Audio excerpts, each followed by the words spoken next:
뭐, 그럼 저걸 다 당신이 돈 주고 샀다는 거야? 그럼 돈 주고 사지. 저걸 어디서 주워? 아니, 저런 걸 왜 사는 거야? 돈 아깝게.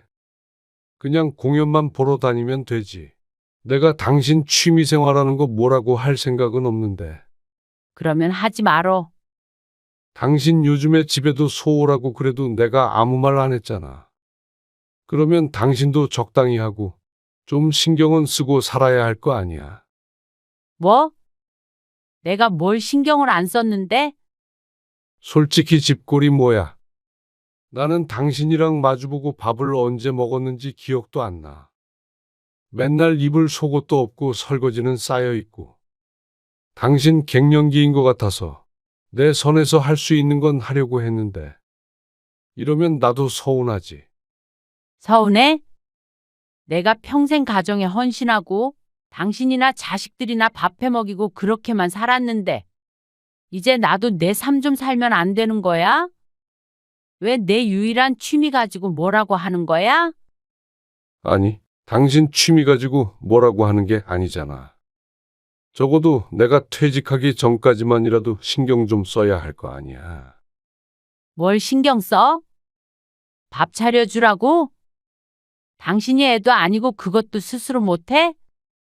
오늘 이야기 속 주인공은 62세 김성수 씨입니다. 그리고 그의 아내에 관한 이야기이죠. 김 씨는 자신의 말년이 이렇게 될 줄은 상상도 해본 적이 없었습니다. 자식들 잘 키웠고 큰 부자는 아니어도 노후 준비도 착실하게 하고 있었기에 막연히 손주들이나 가끔 보면서 아내와 여행 다니며 그렇게 지낼 것이라고 생각해왔습니다. 그런데 다른 사람도 아닌 평생 함께한 아내에 의해서 모든 게 엉망이 됐습니다. 60이 다 되어서 트로트 가수인지 뭔지에 빠져 정신을 못 차렸던 아내. 그저 아내의 갱년기를 극복하게 만들어준 소소한 취미인 줄로만 알고 있었습니다. 일이 이 지경에 이를 줄 알았다면 진작에 뜯어 말렸을 것입니다. 연예인을 쫓아다닌 이후로 집은 뒷전이었습니다. 여기저기 쏘다니기 바빴고 돈을 평소답지 않게 물쓰듯 썼습니다. 급기야 김 씨 몰래 재산을 처분해버린 아내에게 김 씨는 오만정이 다 떨어져 버렸습니다. 평생을 함께했고 앞으로도 함께할 남편인 김 씨는 저버리고 허황된 꿈만 쫓게 된 아내와는 더 이상 이렇게 살 수 없을 것 같았습니다. 모든 일은 김 씨가 퇴직하기 전인 몇 년 전에 일어났습니다. 김 씨 부부는 아들이 둘이 있었습니다. 당시에 큰 아들은 결혼을 한 상태였고 둘째 아들도 취직해서 따로 살고 있었죠. 그리고 김 씨가 알고 있는 친구들, 친척들, 그리고 동네 사람들까지도 다들 입을 모아 말할 만큼 자식 농사는 잘 지은 듯 했습니다. 다들 명문대를 졸업해서 대기업에 다니고 있었습니다. 취업이 그렇게 어렵다는데 김 씨의 아들들은 전혀 김 씨 부부의 속을 썩히지 않았습니다. 물론 그 뒷바라지가 쉬웠던 것은 아니었습니다. 그만큼 좋은 교육을 시켰고 그렇게 키우기 위해서 평생 가족을 위해 헌신했습니다. 김 씨는 열심히 일했고 아내도 가정을 위해 살았죠. 김 씨의 아내는 김 씨와 결혼하고 쭉 전업주부로 지냈습니다. 그러니까 자식들도 잘 키울 수 있었고 안정적인 가정을 이룰 수 있었다고 생각했습니다. 작은 아들까지 장가 보내고 김 씨도 퇴직하고 나면 아내와 함께 한갓진 노후를 보내며 그렇게 살고자 했습니다. 부부 사이도 좋은 편이었죠. 당신 오늘 일찍 와? 퇴근하고 바로 오지. 그래도 7시 넘지? 그렇겠지. 왜? 아니, 그냥 집에 혼자 있으니까 심심해서. 지난번에도 그러더니. 아니면 낮에 친구라도 만나고 와. 친구가 어디 있어? 아니면 처형이랑 만나서 커피라도 마시던가. 언니 요즘 바쁘대. 아이고, 알겠어. 최대한 빨리 올게. 요즘 들어 부쩍 심심하다거나 외롭다는 말을 자주 하는 아내였습니다. 아무래도 자식들도 다들 독립하고 김 씨가 출근하면 집에 혼자 있으니 그러는 것 같았습니다. 하지만 아들들과 같이 살 때도 그렇고 한참 오래전부터 집에 혼자 있는 게 일상이던 사람이었습니다. 그리고 그걸 아내도 즐겼고 말이죠. 갱년기 아니에요? 큰아들과 통화를 하다가 뜻밖의 말을 듣고는 김 씨는 잠시 생각에 빠졌습니다. 그런가? 자꾸 그런 말을 하네. 기운도 없는 것 같고. 두 분이서 같이 여행도 가고 해보세요. 주말에는 충분히 아내와 시간을 보내려고 노력했습니다. 그것으로도 부족했나 싶어서 아내에게 바닷가라도 갈까 하고 물었습니다. 웬 바다? 1박 2일로 놀러 가자고. 맛있는 것도 먹고. 어때? 그런데 아내는 어쩐지 시큰둥했습니다. 아니, 뭘 그렇게 멀리 가? 차 오래 타기 싫어. 그러면 근처에 축제 같은 거 하나 알아볼까? 날도 풀리니 전국 여기저기에서 축제를 하는 것 같았습니다. 김 씨는 지난해까지만 하더라도 아내와 함께 종종 찾아다니곤 했습니다. 그런데 무슨 심경에 큰 변화가 왔는지 아내는 고개를 가로저었습니다. 왜 그래? 그냥 나 너무 늙은 것 같지? 주름도 너무 많고 밥하고 애들 키우느라 청춘 다 지나간 것 같아서 슬프다. 무슨 소리야? 요즘에 50대면 젊어. 아직 30년은 짱짱해. 주름도 하나도 없구만. 다 늙어서 오래 살면 뭐해? 아들의 말대로 정말로 갱년기가 오기라도 한 모양이었습니다. 자꾸만 한숨 쉬는 아내를 보니 걱정스러웠습니다. 그래서 평일에는 퇴근하면 바로 집으로 오려고 했고 주말에도 어디 안 가고 아내와 시간을 보내기 위해서 노력했습니다. 그러나 아내는 조금 나아진 듯 보였다가 어느 날 갑자기 선언을 했습니다. 나 이제는 밥 안 해. 뭐? 무슨 말이야? 나 이제 밥 안 하고 살림도 하기 싫어. 힘들어서 그래? 퇴근해서 집에 온 김 씨가 아내에게 되물었습니다. 주변을 둘러보니 집안이 평소보다도 어수선했습니다. 요즘 종종 그러더니 정말로 아내는 모든 집안일에 손을 놓은 듯 보였습니다. 그냥 내가 뭐 하고 있나 싶네. 평생 이러고 살 거 생각하니까 숨 막혀. 그 뒤부터는 김 씨는 퇴근 후에 혼자서 밥을 차려 먹었습니다. 아침밥은 원래 주스 한 잔 먹고 말았지만 저녁밥까지 해결하기는 힘들었습니다. 종일 일하고 들어와서 요리를 하려니 귀찮기도 하고 지치기도 했습니다. 그래서 근래 들어서 라면을 끓여 먹는 일이 늘었습니다. 여보, 와이셔츠가 안 보이네. 옷장에 봐. 안 보이는데. 모르겠어? 찾아봐. 아내는 침대에 누워서 대답을 하는 둥 마는 둥 했습니다. 김 씨는 한숨을 쉬고서는 어제 입었던 와이셔츠를 찾아서 다시 입었습니다. 밥 먹고 설거지하고 그런 것이야 알아서 한다지만 모든 집안일을 김 씨 혼자 할 수는 없었습니다. 그래서 직장 동료들이 요즘 자꾸만 김 씨에게 피곤한지 묻는 이유도 차림이 점점 꼬질꼬질해져서 그런 듯 보이기도 했습니다. 어쩔 땐 양말도 없었고 빨래를 김 씨가 돌려서 널어놔도 집에서 종일 있으면서 빨래를 걷어놓는 법도 없었습니다. 그러니 집안 꼴이 점점 보기 힘들어졌습니다. 그렇게 종일 누워있지 말고 차라리 나가서 놀아. 뭐 하고 놀아? 정할 게 없으면 처형이랑 나가서 쇼핑이라도 하던가. 김 씨는 아내가 심적으로 많이 힘든가 보다 생각했습니다. 그래서 집에만 들어오면 한숨이 나왔지만 자신이 좀 더 움직이자 싶었습니다. 마음의 병이라는 게 몸이 병든 것보다 무서우니 말이죠. 이모부, 잘 지내세요? 그러던 어느 날 김 씨는 처조카에게서 전화를 받았습니다. 엄마한테 들었는데 이모가 좀 우울해하는 것 같아서요. 이번 저희 엄마 생신에 콘서트 보내드리려고 하는데 이모도 같이 가면 어떨까 해서요.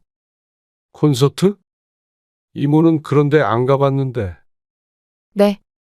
근데 다들 엄청 좋아하신다 그러더라고요.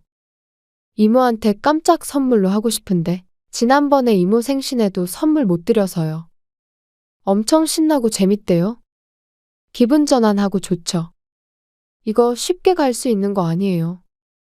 그 말에 김 씨는 그것도 좋은 아이디어라고 생각했습니다. 기분 전환이라는 단어가 귀에 박혔습니다.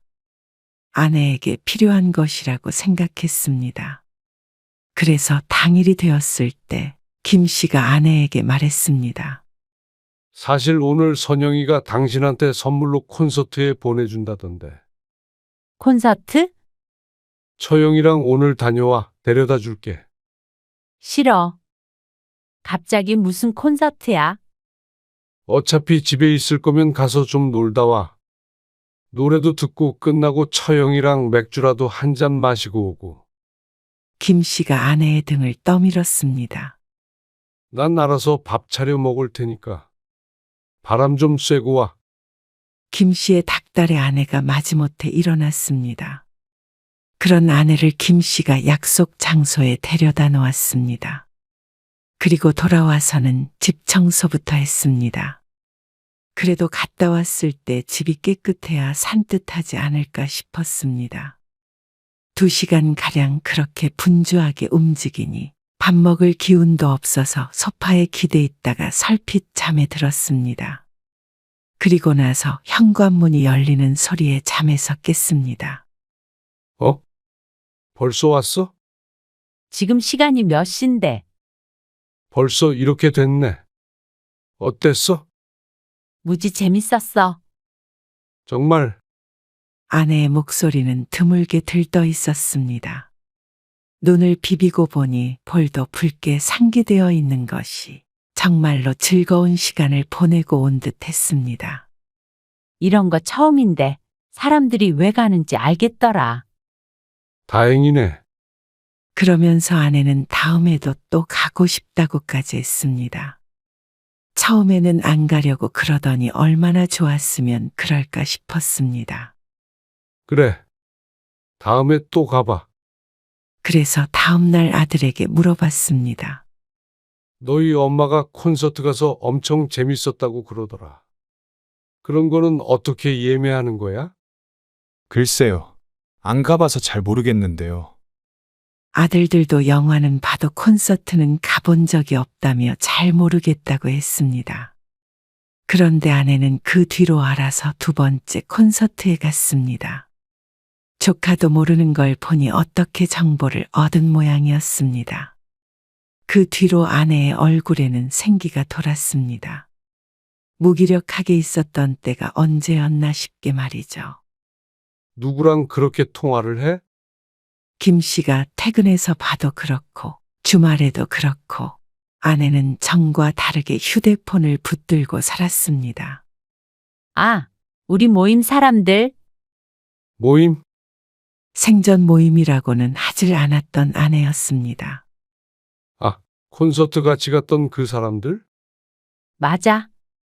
아내는 2번째 콘서트를 다녀오더니 지인들을 만들어 왔습니다. 그리고 무슨 얘기를 하는지는 몰라도 꾸준히 연락을 하고 지내는 것 같았습니다. 다음 콘서트가 어쩌고 하는 게 또 무슨 일정이 있는 것 같았습니다. 당신이 웬일이야, 근데. 나도 이제 좀 바깥 생활도 하고 살게. 애들도 다 키웠는데 내 인생도 즐겨봐야지. 웃으며 말하는 아내를 보니 김 씨는 안심이 됐습니다. 역시나 기분 전환을 했던 것이 도움이 되는가 보다 생각했습니다. 이제는 예전의 아내로 돌아올 것이라고 생각했습니다. 그런데 그건 김 씨의 착각이었습니다. 아내는 그전보다도 더한 듯 했습니다. 여보, 나왔어. 김 씨가 신발을 벗고 집으로 들어갔습니다.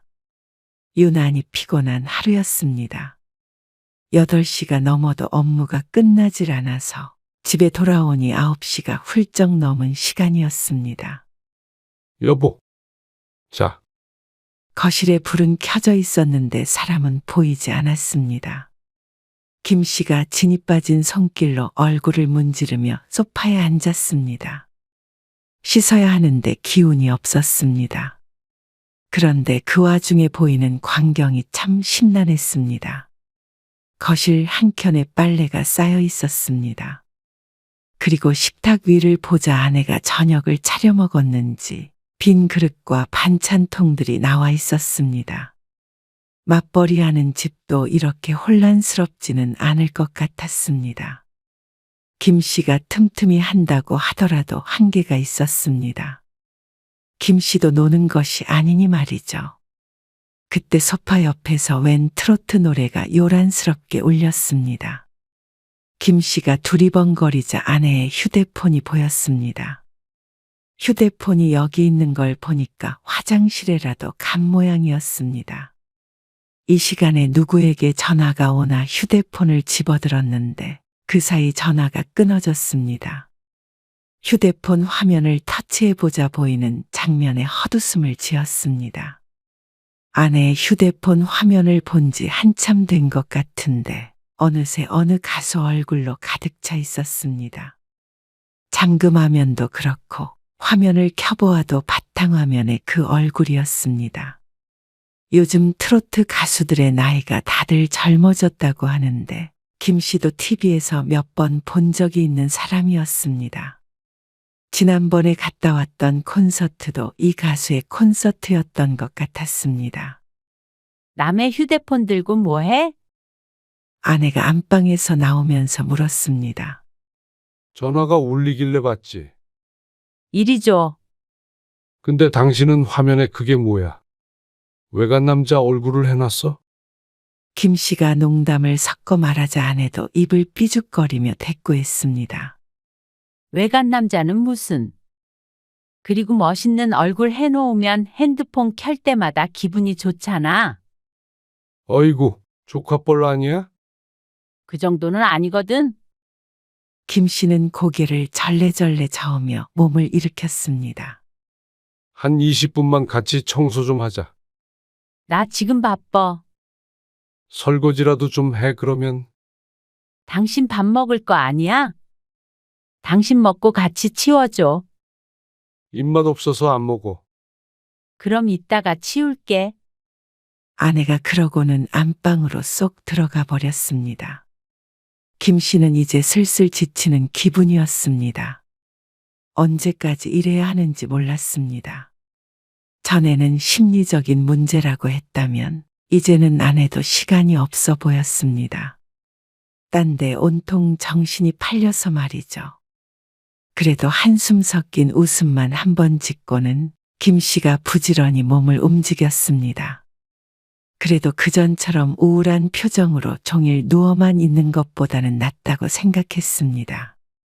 그런데 이게 웃을 일이 아니었다는 걸 꼴 깨닫게 되었습니다. 아내는 시간이 지나면 지날수록 집에 붙어 있지를 않았습니다. 휴대폰만 붙잡고 있을 때와는 다르게 이제는 적극적으로 외출을 해서 콧배기를 보기가 힘들었습니다. 다른 사람 같았으면 바람났나 싶었겠지만 그게 아님은 명백했습니다. 오늘도 늦게 들어와? 응. 모임 있어. 이제 주말이면 김 씨는 혼자 집에 있는 게 익숙해질 지경이었습니다. 그 가수 팬클럽 모임인가 그거? 맞아.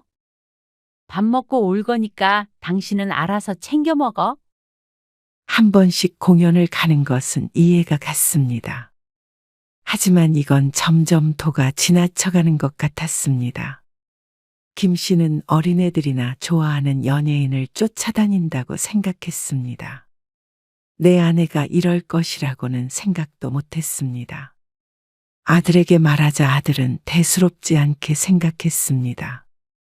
그래도 뭐 건전하다면 건전한 취미잖아요. 건전하지 않다는 게 아니라. 술을 마시고 들어오시는 것도 아니라면서요. 그렇지. 그럼 숨통 좀 트이게 지켜보시는 게 낫지 않을까요? 아들이라고 김 씨 부부의 세세한 이야기는 알지 못했습니다. 그렇다고 미주알 고주알 일러 바칠 수도 없었습니다. 그리고 아들의 말을 들어보니 술 마시고 늦게 들어오는 것도 아니고 외도를 하는 것도 아니니 크게 아내를 나무랄 수도 없었습니다. 어느 날 퇴근해서 집에 오니 현관문 앞에 웬 택배 상자가 있었습니다. 크기도 상당했고 들어보니 무거웠습니다. 거의 끌고 가다시피 집 안으로 가지고 들어갔습니다. 김 씨의 것이 아니기에 당연히 아내의 것이라고 생각했습니다. 아내는 외출했는지 보이지 않았습니다. 간단히 밥을 챙겨 먹고 설거지를 하고 있자 현관문 열리는 소리가 들리고 아내가 들어왔습니다. 아내는 거실에 놓인 상자를 보더니 무척 좋아했습니다. 그게 뭐야? 무겁던데. 아, 앨범. 앨범? 사진 정리하게? 아니, 그 앨범 말고? 김 씨가 고무장갑을 벗고 거실로 나갔습니다. 아내가 상자 안에서 꺼낸 것은 김 씨가 생각한 앨범이 아니고 노래가 담긴 CD 앨범을 말하는 것이었습니다. 그런데 같은 것이 수십 개, 아니 적어도 100개는 돼 보였습니다. 그게 다 뭐야? 잘못 온 거 아니야? 잘못 온 거 아니야? 아, 여러 사람이 같이 산 거야? 모임 사람들이랑. 아내는 앨범에 열중해 있어서 김 씨의 말에 대꾸하지 않았습니다. 그런데 며칠 뒤에 김 씨가 뭘 찾으러 작은 방에 들었다가 깜짝 놀랐습니다. 작은 아들이 몇 년 전까지 쓰던 방이었는데 책장과 책상만 놓여 있는 방이었습니다. 잘 들어오질 않다가 메모지가 있나 해서 들어왔는데 책꽂이에 지난번에 아내에게 왔던 앨범들이 빼곡하게 꽂혀 있었습니다. 그리고 책상이며 책장이며 온통 가수의 얼굴이 프린트된 물건들로 가득했습니다. 액자, 인형 등의 장식품이 정신사납게 쌓여 있었습니다. 이게 다 뭔가 싶었습니다. 아들들만 있어서 그런지 이런 물건들을 이렇게 직접 본 것은 처음이었습니다. 대부분 포장도 안 깐 상태여서 어디다 갖다 팔려나 싶기도 했습니다. 외출했던 아내가 돌아왔을 때 김 씨가 물었더니 황당한 소리를 했습니다. 다들 그 정도는 사? 뭐? 그럼 저걸 다 당신이 돈 주고 샀다는 거야? 그럼 돈 주고 사지. 저걸 어디서 주워? 아니, 저런 걸 왜 사는 거야? 돈 아깝게. 그냥 공연만 보러 다니면 되지. 그러자 아내가 언성을 높였습니다. 그러면서 자기가 좋아하는 가수의 길을 살려주기 위해선 이런 걸 많이 사야 한다고 했습니다. 앨범을 100장을 산 것도 다 그 판매량을 올려주기 위한 것이라고 했습니다. 너무 황당해서 말이 안 나왔습니다. 아니, 내가 당신 취미생활하는 거 뭐라고 할 생각은 없는데. 그러면 하지 말어. 차갑게 내뱉는 아내의 말에 김 씨도 화가 났습니다. 100번 양보해서 인형인지 사진인지 이런 거 돈으로 환산하면 얼마 하지도 않을 것 같고 연예인 좋아하는 게 건전한 취미라고 치더라도 김 씨도 할 말이 있었습니다. 당신 요즘에 집에도 소홀하고 그래도 내가 아무 말 안 했잖아. 그러면 당신도 적당히 하고 좀 신경은 쓰고 살아야 할 거 아니야. 뭐? 내가 뭘 신경을 안 썼는데? 솔직히 집꼴이 뭐야? 나는 당신이랑 마주보고 밥을 언제 먹었는지 기억도 안 나. 맨날 입을 속옷도 없고 설거지는 쌓여 있고. 당신 갱년기인 것 같아서 내 선에서 할 수 있는 건 하려고 했는데. 이러면 나도 서운하지. 그러니까 아내는 오히려 김 씨에게 화를 냈습니다. 서운해? 내가 평생 가정에 헌신하고 당신이나 자식들이나 밥해 먹이고 그렇게만 살았는데 이제 나도 내 삶 좀 살면 안 되는 거야? 왜 내 유일한 취미 가지고 뭐라고 하는 거야? 아니, 당신 취미 가지고 뭐라고 하는 게 아니잖아. 적어도 내가 퇴직하기 전까지만이라도 신경 좀 써야 할 거 아니야. 뭘 신경 써? 밥 차려주라고? 당신이 애도 아니고 그것도 스스로 못해? 아내는 말이 통하지 않았습니다. 여태껏 자신이 희생하면서 살았으니 이제는 자신이 하는 일에 신경을 끄라는 시기였습니다. 한껏 찡그린 얼굴을 보니 내가 알던 그 사람이 맞는가 싶었습니다. 그리고 그렇게 다툰 이후로는 아내는 대놓고 밖으로 돌았습니다. 나 내일 올 거야. 며칠 뒤 아침에 아내가 외출을 하며 말했습니다. 뭐? 어디 가는데? 수혁이네 가? 아들네라도 가는 줄 알고 묻자 아내는 부산에 간다고 했습니다. 공연인지 뭔지를 보기 위해서 말이죠. 그래서 외박을 하겠다고? 기차가 끊기니까 어쩔 수 없지. 그게 말이 돼? 내가 애도 아니고 외박 좀 할 수 있지. 아내는 막무가내였습니다. 전국의 공연을 쫓아다닌다며 정말 열심히도 다녔습니다. 외박은 자주 하진 않았지만 김 씨가 아무리 화를 내고 설득을 해도 소용이 없었습니다. 점점 도를 지나치는 행동에 김 씨도 폭발 직전이었습니다. 그리고 아내가 그렇게 다니면 다닐수록 카드값이 엄청 나오기 시작했습니다. 당신, 이거 뭐야? 입이 떡 벌어지게 나온 카드값에 김 씨가 아내에게 따졌습니다.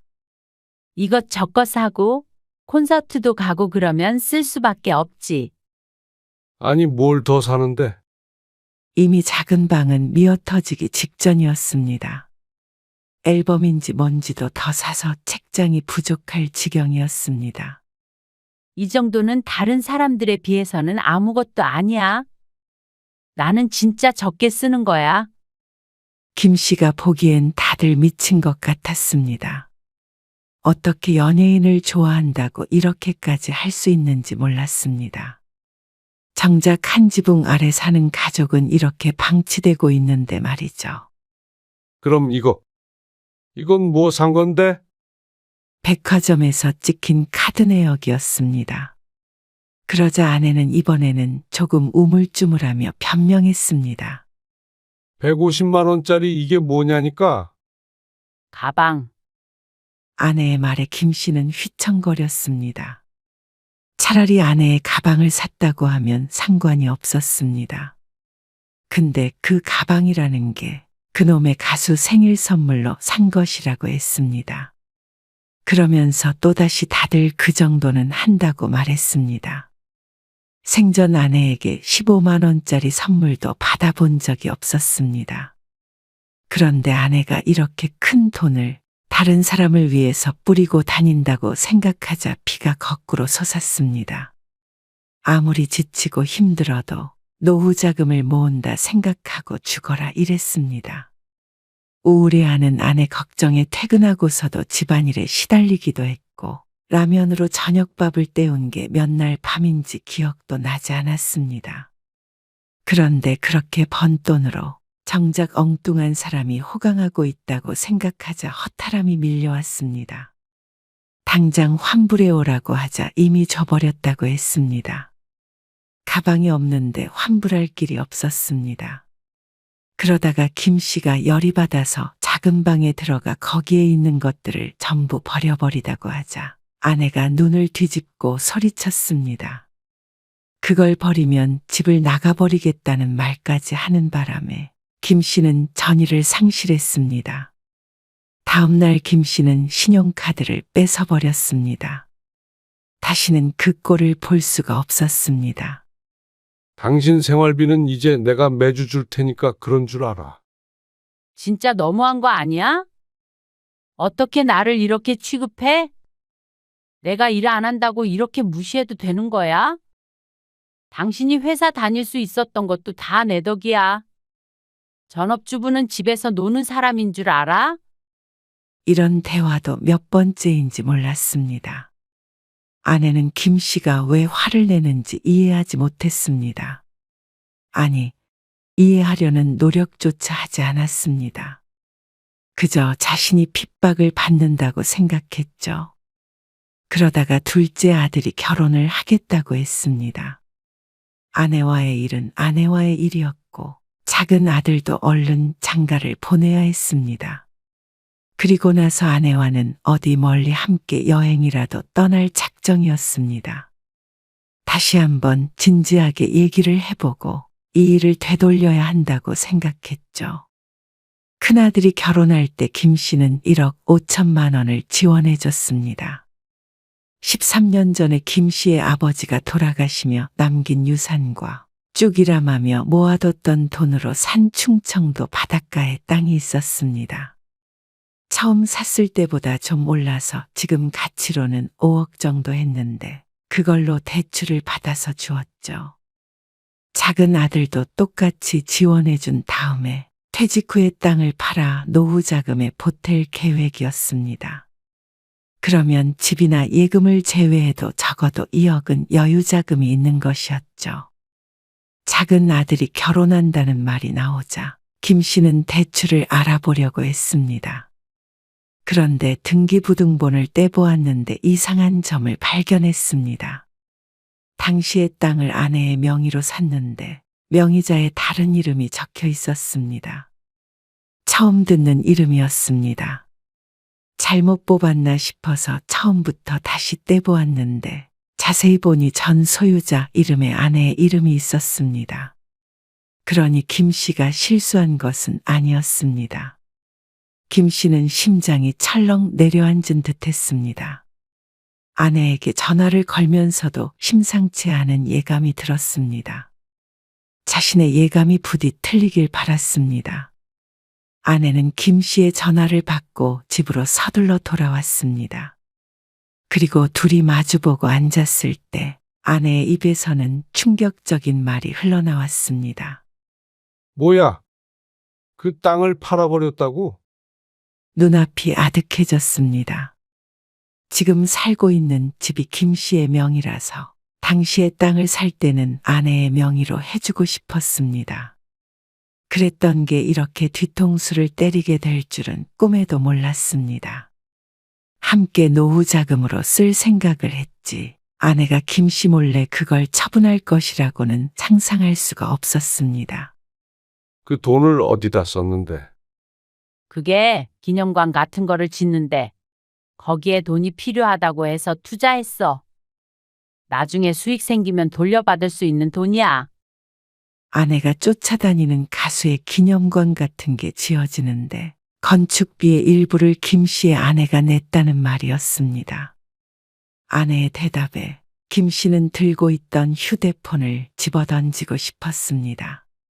차마 그렇게 하지는 못하고 애꿎은 방바닥만 손바닥으로 내려쳤습니다.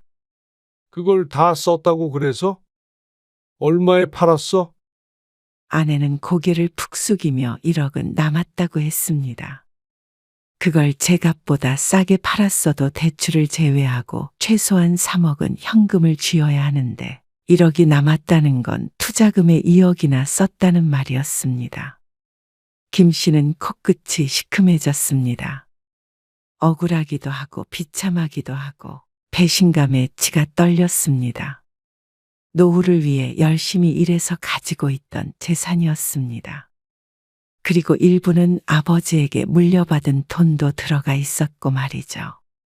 또 아들 장가 보낼 때 보탬이 될 재산이었습니다.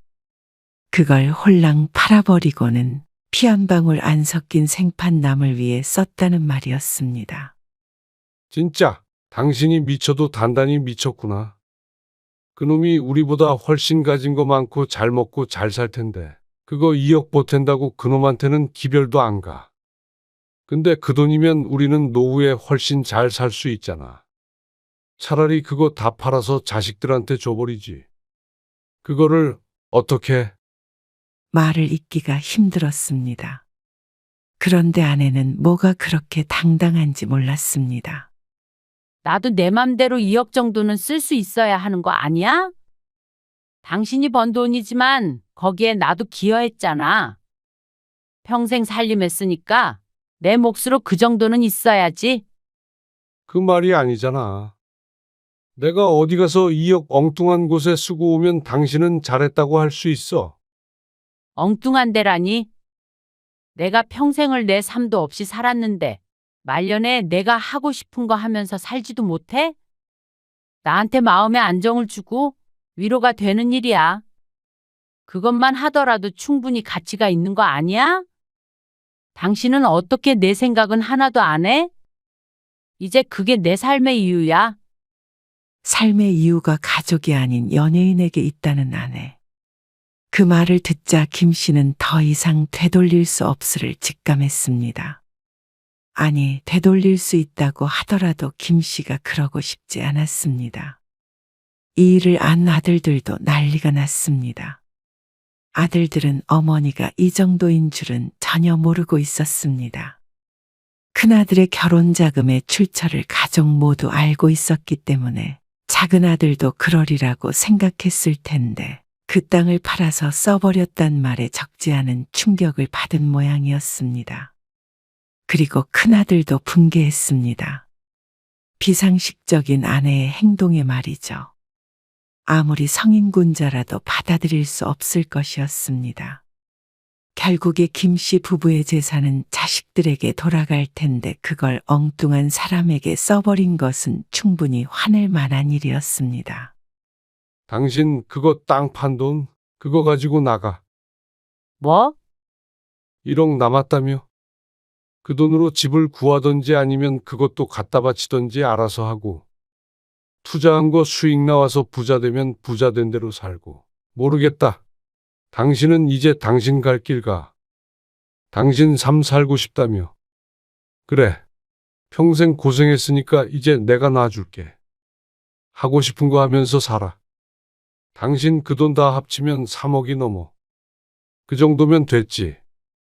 둘째는 내가 마련해서 결혼시킬 테니까 서로 억울할 것도 없잖아. 그럼 이혼하자는 소리야? 그래. 이렇게 깔끔하게 갈라서자. 아내가 잠시 말이 없이 앉아 있었습니다. 무슨 생각을 하는지는 알 수 없었습니다. 남편이 없으니 편하게 가수를 쫓아다닐 수 있겠다 생각했을 수도 있고, 돈 벌어다 주는 사람이 없으니 원하는 대로 살기는 힘들겠다 생각했을 수도 있었습니다. 하지만 중요한 것은 아내가 고개를 끄덕였다는 사실이었습니다. 그렇게 30년 넘은 긴 결혼 생활이 끝이 났습니다. 참 허무하고 이상한 이유로 말이죠. 아내는 자유를 찾아겠다고 짐을 싸서 나갔습니다. 이혼은 일사천리로 이루어졌습니다. 작은 아들의 결혼식에는 둘 다 혼주석에 앉아 있었고 그 뒤로는 아내를 볼 일이 없었습니다. 작은 아들 결혼 자금은 아파트로 대출을 받아서 대주었습니다. 그 외에도 적금을 들어놓은 것도 조금 있었고 아직 퇴직을 하지 않았으니 충분히 혼자 살 노후 준비는 할 시간이 있을 것 같았습니다. 마음은 헛헛했지만 그렇다고 주저앉아 있을 수만은 없었습니다. 그리고 일을 해야 하니 정신을 놓을 시간도 없었습니다. 아내에게 그 돈을 줘버린 건 후회하지 않았습니다. 아내가 그동안 그만큼 가족에게 헌신했다고는 생각했습니다. 그러니 이렇게 부부 사이의 끝은 났지만 이걸로 완전히 미련은 버리기로 했습니다. 그렇게 2년이 지나고 어느 날 아들에게서 연락이 왔습니다. 돈을 빌려달라고 하셨어요. 그래서 조금 보내드렸는데 그동안 아내와는 간간히 교류를 하며 살았던 자식들이니 아내와 아들들의 문제였습니다. 그건 네가 알아서 판단하는데. 며느리한테 부끄럽게 살지는 말어라. 그러고는 전화를 끊었습니다. 김 씨에게 모르는 번호로 전화가 왔지만 차단해버렸습니다. 한때는 죽을 때까지 함께 할 동반자였지만 이제는 그저 남일 뿐이었습니다.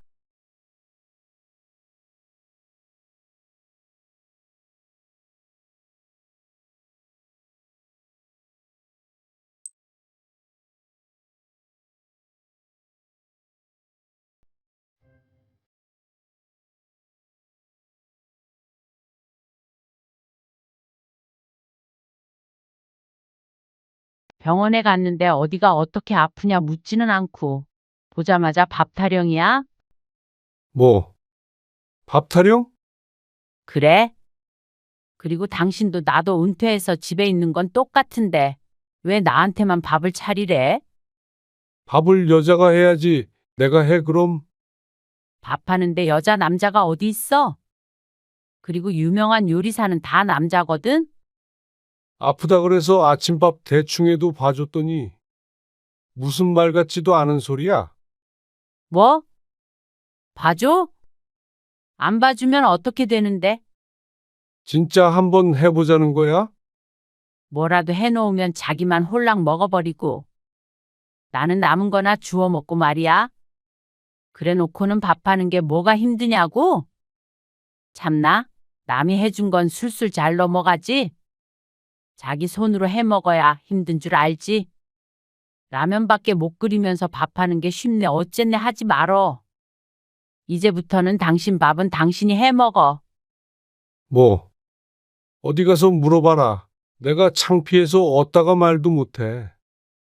남편 밥 해주는 거 가지고 이렇게 난리치는 여자는 당신밖에 없어.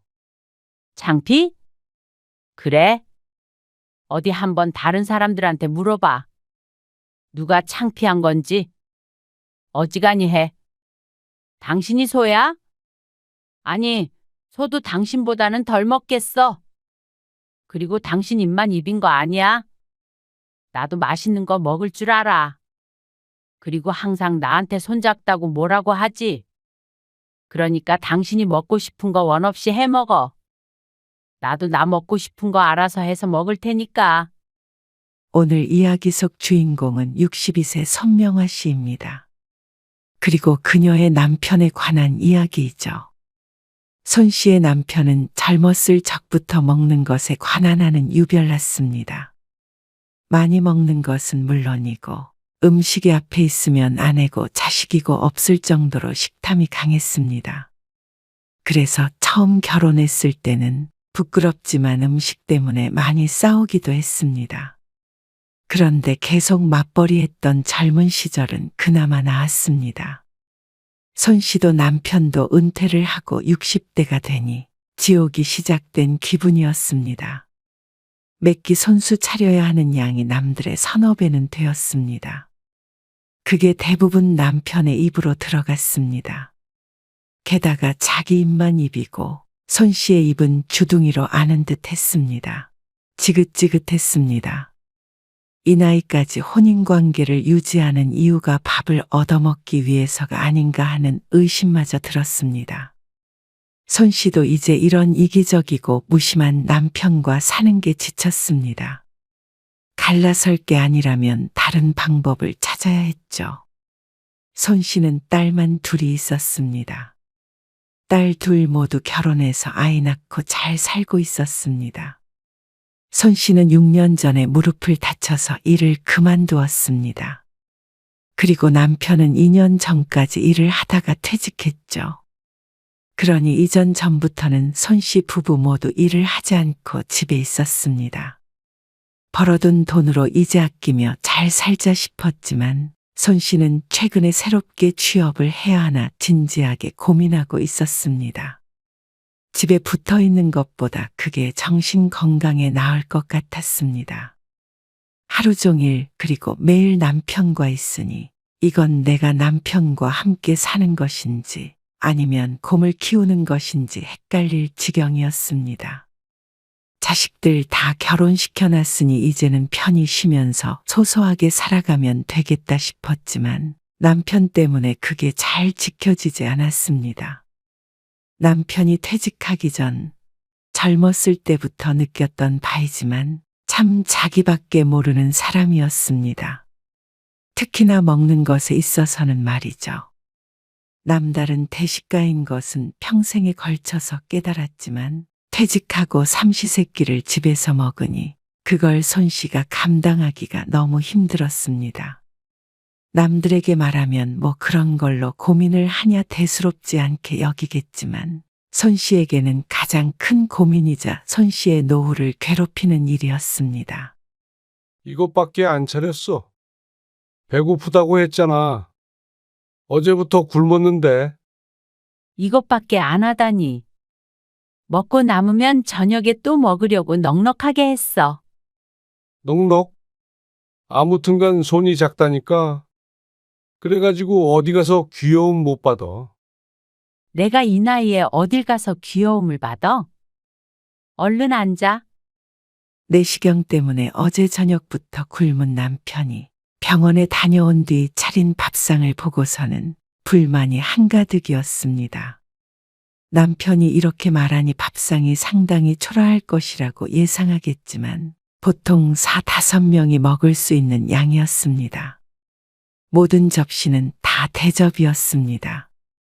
콩나물 무침, 두부 부침 8장, 콩자반, 무생채, 가운데에는 큰 냄비에 돼지고기 넣은 김치찌개가 있었습니다. 믿기지 않겠지만 남편은 이걸 전부 한 끼에 먹었습니다. 손 씨는 식탁 맞은편에 앉아서 젓가락을 들었다가 몇 번 반찬을 집어보지도 못했습니다. 늘 넉넉하게 한다고 했지만 남편의 전투적인 식탐 앞에서는 초라한 수준인 듯 했습니다. 눈앞에 보이는 건 다 먹어치워야 직성이 풀리는 사람이었습니다. 손 씨가 숟가락을 들어 김치찌개에 들어있는 돼지고기를 뜨려고 하자 남편의 숟가락이 얼른 다가와 낚아채갔습니다. 손 씨가 남편을 쳐다보았지만 아무렇지 않게 식사를 하고 있었습니다. 남이 먹던 말던 관심 밖이었습니다. 그러니 손 씨는 오히려 입맛이 떨어지는 기분이 들었습니다. 남편의 식사가 끝나가자 손 씨는 한숨을 참을 수가 없었습니다. 적어도 2끼는 먹어야 하는 양을 했는데 남편에겐 소용이 없었습니다.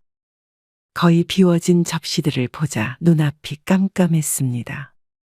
당장 다음 끼니의 반찬을 전부 새로 해야 하니 머리가 바쁘게 돌아갔습니다.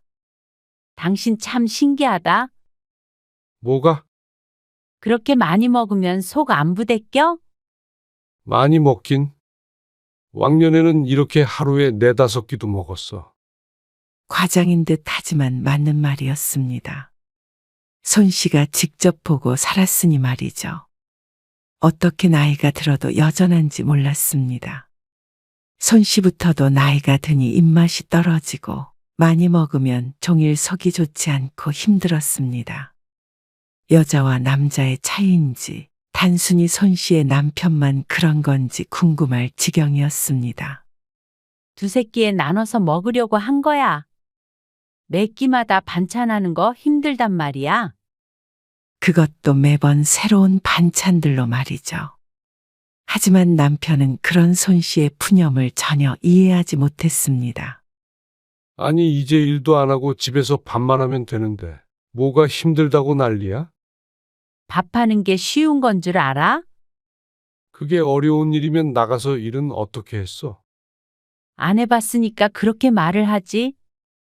차라리 나가서 일을 하고 싶네. 그리고 당신이 보통 먹성이야? 먹성 얘기가 나오자 남편도 찔끔했지만 여전히 밥하는 게 뭐 대수냐는 반응이었습니다.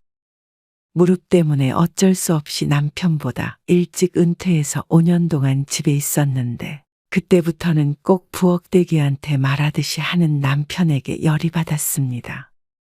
늘 저럴 때마다 숟가락으로 한 대 치고 싶은 기분이었습니다. 상상 속에서는 몇 번이나 그랬습니다. 평생 맞벌이 하면서도 늘 아침 저녁을 챙겨주니 남편은 그게 쉬운 일인 줄 아는 모양이었습니다. 지지고 볶고 뚝딱 하면 완성된 요리가 나오는 줄 아는 모양이었습니다. 원래 요리를 좋아하지도 싫어하지도 않았는데 지금에 이르러서는 요리가 싫었습니다. 남들처럼 말이야. 일주일치 식단을 딱 짜가지고 계획성 있게 차려. 맨날 무슨 반찬 할까 머리 아프다고 투덜대지 말고. 기가 막혀서 대꾸하고 싶지도 않았습니다. 대꾸해봤자 1절, 2절, 3절, 4절까지 잔소리를 들어야 함을 이미 알고 있기 때문이었죠. 그런데 그냥 남편이 많이 먹는 것으로 괴롭다면 나쁘다고 할 수 있겠지만 손 씨가 지긋지긋해 하는 것에는 이유가 더 있었습니다. 손 씨 남편은 자기 입만 입인 사람이었습니다.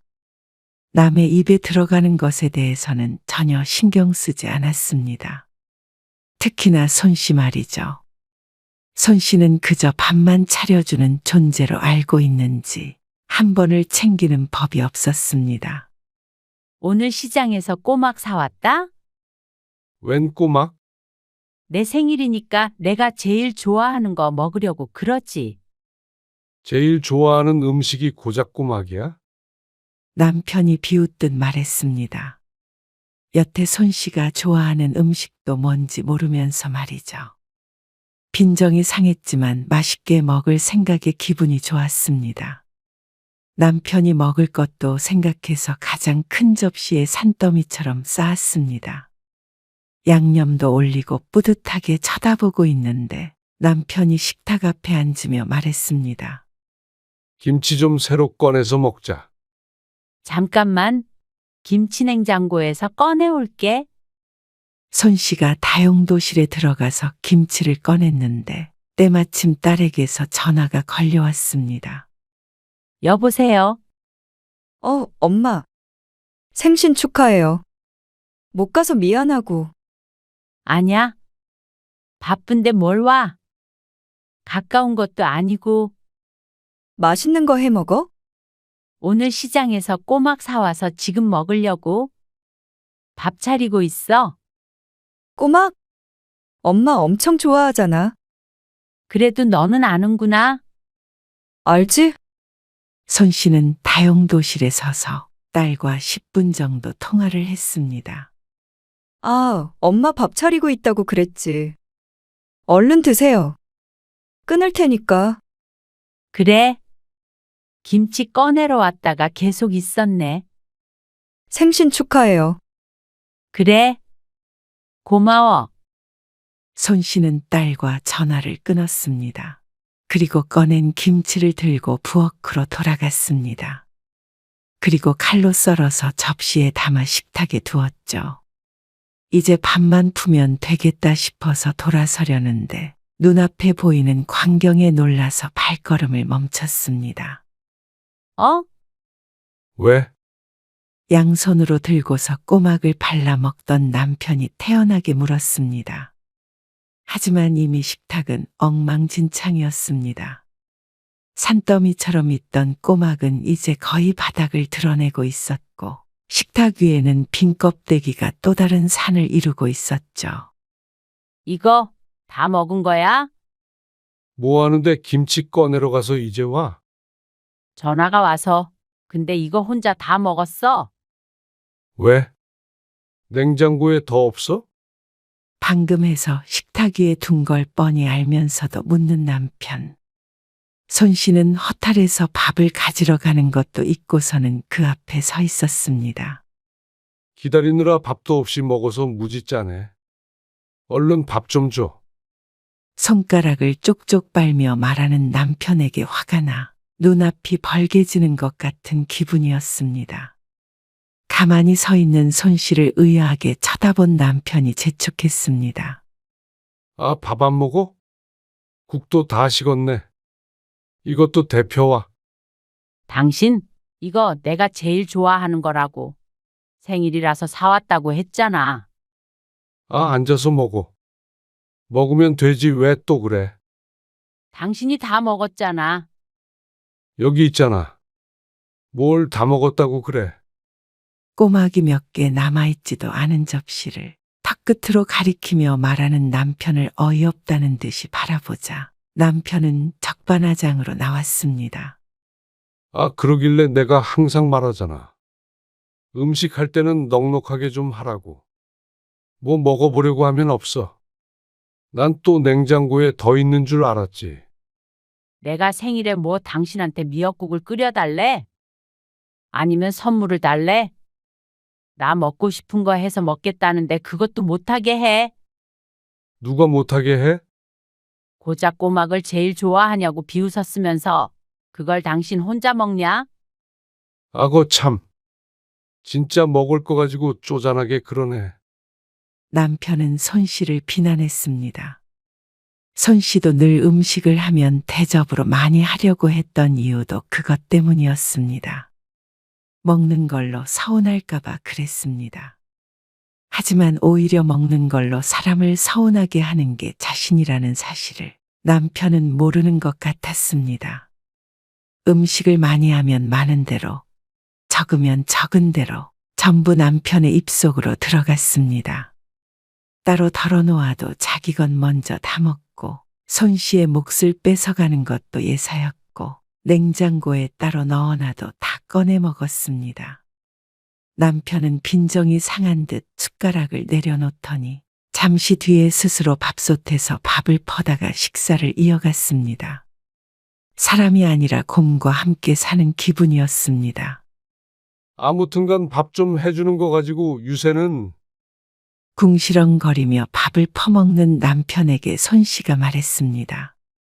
이제부터는 그럼 당신이 차려서 먹어. 뭐 밥 해주는 걸로 유세 떠는 거 보고 싶지 않으면 직접 해 먹어. 그러면 치사스럽지도 않고 좋네. 그러자 아주 난리가 났습니다. 남편 알기를 우습게 한다. 가장을 이렇게 대접한다. 저렇게 대접한다 해가면서 말이죠. 손 씨의 생일에 집안 분위기는 살얼음판 같았습니다. 하지만 손 씨도 내 손으로 밥 해주면서 그런 소리를 들어야 하는지 몰랐습니다. 평소 같았으면 그저 속으로 궁시렁거리고 말았겠지만 하필이면 생일에 그런 취급당하고 내가 좋아하는 음식은 손도 못 댔던 게 무척 서운하고 서러웠습니다. 무심하고 이기적인 건 알고 있었지만 나이가 들면 들수록 심해지는 것 같았습니다. 이런 남편한테 평생 밥 차려주고 핀잔을 듣고 살아야 한다고 생각하니 화가 나서 견딜 수가 없었죠. 그날 저녁 부엌에서 요란한 소리가 났습니다. 손 씨가 밥을 안 차리니 혼자 라면이라도 끓여 먹으려는 모양인지 후라이팬이며 냄비며 다 꺼내놓고 뒤적거렸습니다.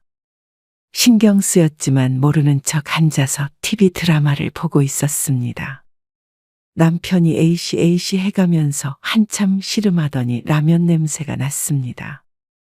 한 20분 뒤쯤 다 먹었는지 싱크대에 냄비를 두는데 어찌나 세게 두던지 뭐가 깨지는 소리가 나는 것 같기도 했습니다. 자기 손으로 밥 한 끼 차려 먹지 못하면서 그동안 손 씨에게 그렇게 잔소리를 했나 싶었습니다. 남편이 방으로 먼저 들어가고 손 씨도 부엌에 들어가 미역국을 데우고 간단하게 밥을 차려 먹었습니다. 혼자 먹을 만큼 적당히 차려 먹으니 차라리 좋았습니다. 그래도 생일을 이렇게 보내니 씁쓸하기도 했습니다. 남처럼 대단한 축하는 못 받아도 둘이서라도 단란하게 보내고 싶었는데 말이죠. 흔한 케이크 하나도 없는 식탁이 초라했습니다. 다음 날 아침 일찍 손 씨는 큰딸에게서 전화를 받았습니다. 남편이 그새 하소연을 한 모양이었습니다. 계속 전화하는데 나도 힘들다, 엄마. 어지간하면 화해하고 밥하는 거 힘들면 반찬 같은 거는 적당히 좀 사 먹으면 되잖아. 저녁 내 시달렸는지 딸도 스트레스를 많이 받은 모양이었습니다. 해 먹어도 감당이 안 되는데 그거 사서 먹으려면 다시 취직해야겠다. 손 씨의 말에 딸도 한숨을 쉬었습니다. 남편에 대해 누구보다도 잘 아니 말이죠. 아무튼 나 이번 명절에는 못 가요.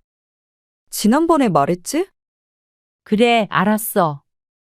명절 전에 웬만하면 화해해. 알겠지? 손 씨는 대답을 하는 둥 마는 둥 하고는 전화를 끊었습니다. 이대로 있어봤자 사람을 들들 볶고 못살게 굴 남편을 알고 있었습니다. 오래 못 갈 싸움이었습니다. 얼른 와서 밥 먹어. 밥을 차려놓고 남편을 부르자 모시기는 척 슬금슬금 나와서 식탁 앞에 앉는 남편을 보니 한숨이 나왔습니다. 생일 축하해. 하루 늦은 축하의 손씨도 고개만 끄덕였습니다. 그리고 얼마 뒤 명절에 작은 딸네 가족이 왔습니다. 첫째 딸은 바깥 사돈이 칠순이라 여행에 가기로 해서 오지 못했습니다. 명절 당일에 작은 딸 가족이 도착하니 오후 2~3시쯤 되었습니다. 점심은 휴게소에서 먹었다기에 저녁에 먹을 음식 준비를 천천히 하고 있었습니다. 그만 좀 집어먹어. 왜? 이렇게 먹어야 맛있어. 음식을 준비하는데 남편이 집어먹고 딸도 사위도 하나씩 집어먹어서 뭘 할 수가 없었습니다. 홍어 무침에다가 막걸리 한 사발 마시자. 손씨는 하던 요리를 멈추고 미리 해두었던 홍어 무침을 내왔습니다. 아직 배고프지 않을 시간이라 손씨도 같이 자리하려고 하던 요리를 마무리했습니다. 그러고 나서 뒷정리를 좀 한다고 부엌에 있다가 거실로 나가보니 홍어 무침은 각자 접시에 덜어진 상태였습니다. 그리고 손씨의 몫은 없었습니다.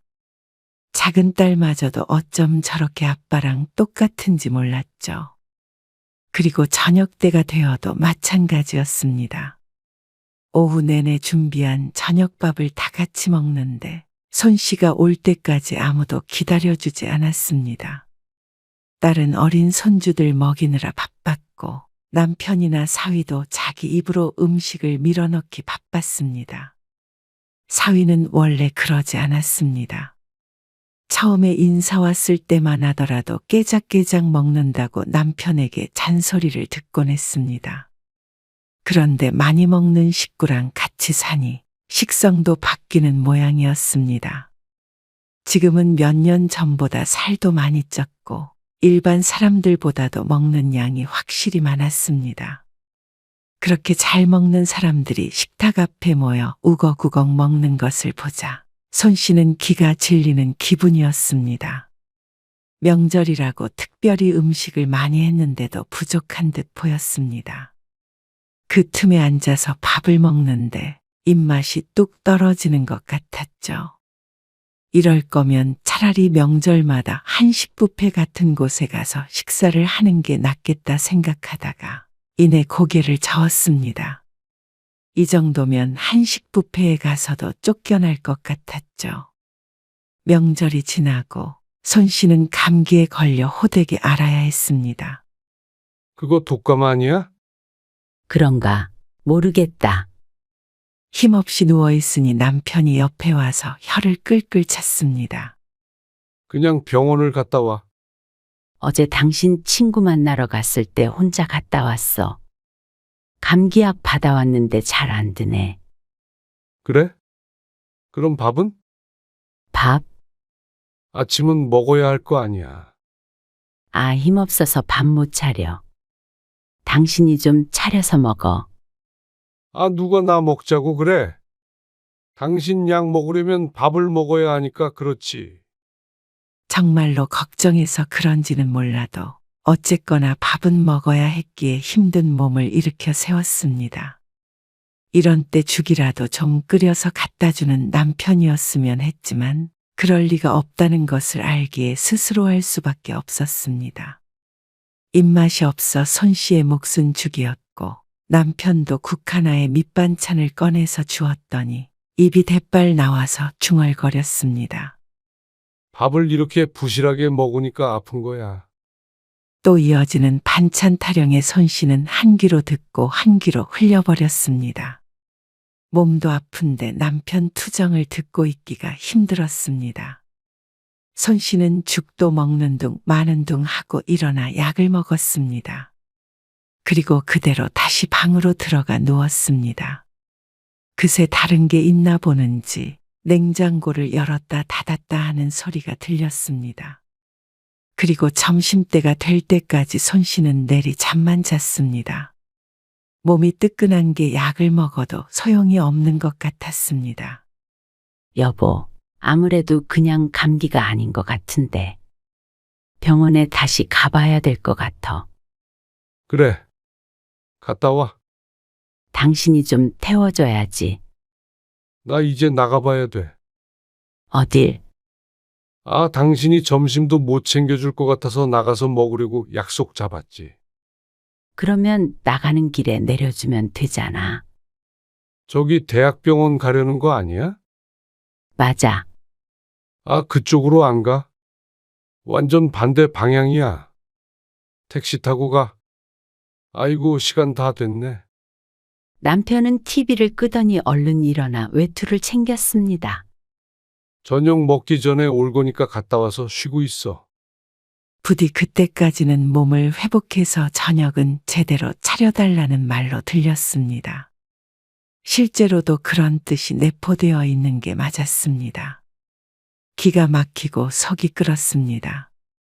이미 쌩하고 나가버린 남편 때문에 손 씨는 혼자 아픈 몸을 이끌고 택시를 타고 병원에 가야 했습니다. 무심한 줄은 익히 알고 있었지만 어떻게 매번 이렇게 사람을 섭섭하게 하는지 그것도 제주라면 제주라고 생각했습니다. 다행히 독감은 아니었고 몸살이 난 듯 했습니다. 손 씨는 병원에 다녀와서 약을 먹고 잠만 잤습니다. 한참 지나니 몸을 흔드는 손길에 정신이 들었습니다. 이미 사위는 어두워진 상태였습니다. 뭔 놈의 잠을 이 시간까지 자? 오전에도 잠만 자더니. 그러다 곰 되겠다. 집에 온 지 꽤 됐는지 편한 차림을 하고 있는 남편이었습니다. 내가 기다리다 못해서 깨운다. 저녁 먹어야지. 그 소리에 몽롱했던 정신이 번쩍 드는 것 같았습니다. 오래 자고 일어나서 낮보다는 몸 상태는 좋은 것 같았지만 그래도 몸이 무겁게 축축 처졌습니다. 내가 지금 이러고 또 밥을 차려야 해? 그러자 남편 이 인상을 찌푸렸습니다. 그럼 밥을 당신이 차리지 누가 차려? 냉장고에 있는 반찬 꺼내서 먹으면 되잖아. 그럼 국은? 풀떼기만 꺼내서 밥 먹으라는 거야? 아침에도 그렇게 먹었잖아. 오늘만 그냥 그렇게 먹어. 아, 그러면 미리 말을 해야 할 거 아니야? 그러면 저녁까지 먹고 들어왔지. 남편이 언성을 높이자 손시도 속에서 울컥해서 대꾸했습니다. 아픈 마누라 밥 챙겨줄 생각은 못하고 당신 입으로 들어가는 것만 신경 쓰이지? 뭐? 또 무슨 소리야? 병원에 갔는데 어디가 어떻게 아프냐 묻지는 않고 보자마자 밥 타령이야? 뭐? 밥 타령? 그래? 그리고 은퇴해서 집에 있는 건 둘이 똑같은데 왜 나한테만 밥을 차리래? 밥을 여자가 해야지. 내가 해, 그럼? 밥하는데 여자 남자가 어디 있어? 그리고 유명한 요리사는 다 남자거든? 아프다고 해서 아침밥 대충 해도 봐줬더니 무슨 말 같지도 않은 소리야? 뭐? 봐줘? 안 봐주면 어떻게 되는데? 진짜 한번 해보자는 거야? 지긋지긋했습니다. 옛날 아버지 세대보다도 더한 남편이었습니다. 어쩌면 그동안 그렇게 살게 냅둔 자신의 잘못인 듯도 했습니다. 그 문제 때문에 수도 없이 다툼이 있었지만 결국 져준 것이 손씨이니 말이죠. 뭐라도 해놓으면 자기만 홀랑 먹어버리고 나는 남은 거나 주워 먹고 말이야. 그래 놓고는 밥하는 게 뭐가 힘드냐고? 참나, 남이 해준 건 술술 잘 넘어가지? 자기 손으로 해 먹어야 힘든 줄 알지? 라면밖에 못 끓이면서 밥하는 게 쉽네 어쨌네 하지 말어. 이제부터는 당신 밥은 당신이 해 먹어. 뭐? 어디 가서 물어봐라. 내가 창피해서 어디다가 말도 못해. 남편 밥 해주는 거 가지고 이렇게 난리치는 여자는 당신밖에 없어. 창피? 그래? 어디 한번 다른 사람들한테 물어봐. 누가 창피한 건지. 식탐에는 약도 없어. 식탐? 그래? 어지간히 해. 당신이 소야? 아니, 소도 당신보다는 덜 먹겠어. 그리고 당신 입만 입인 거 아니야? 나도 맛있는 거 먹을 줄 알아. 그리고 항상 나한테 손잡다고 뭐라고 하지? 그러니까 당신이 먹고 싶은 거 원 없이 해 먹어. 나도 나 먹고 싶은 거 알아서 해서 먹을 테니까. 그러는 거 아니다. 이제 일 안 한다고 가장을 이렇게 무시하는 거 아니야. 아, 일은 당신만 했어? 나도 똑같은 입장이야. 공평하게 하자면 내가 평생 밥 차렸으니까 남은 평생은 당신이 차려야 해. 근데 당신한테 내 밥 차려달라고 안 하니까 스스로 해 먹어. 그건 어렵지 않잖아. 밥 차리는 게 별거야? 안 그래? 그 말에 남편이 호통을 칠 듯 움찔대더니 혼자 열이 받아서는 뒤돌아 방을 나갔습니다. 어찌나 방문을 세게 닫던지 문이 부서질 듯 큰 소리를 냈습니다.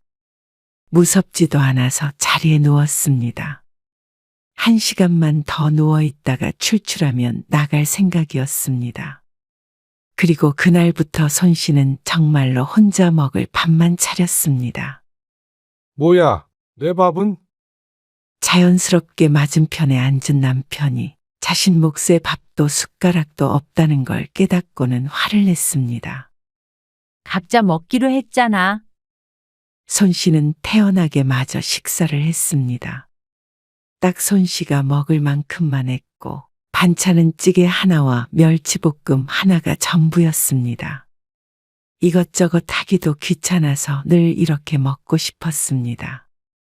대신 김치찌개에는 돼지고기를 듬뿍 넣어서 먹었습니다. 남편이랑 먹을 때면 늘 김치만 건져 먹어야 했는데 말이죠.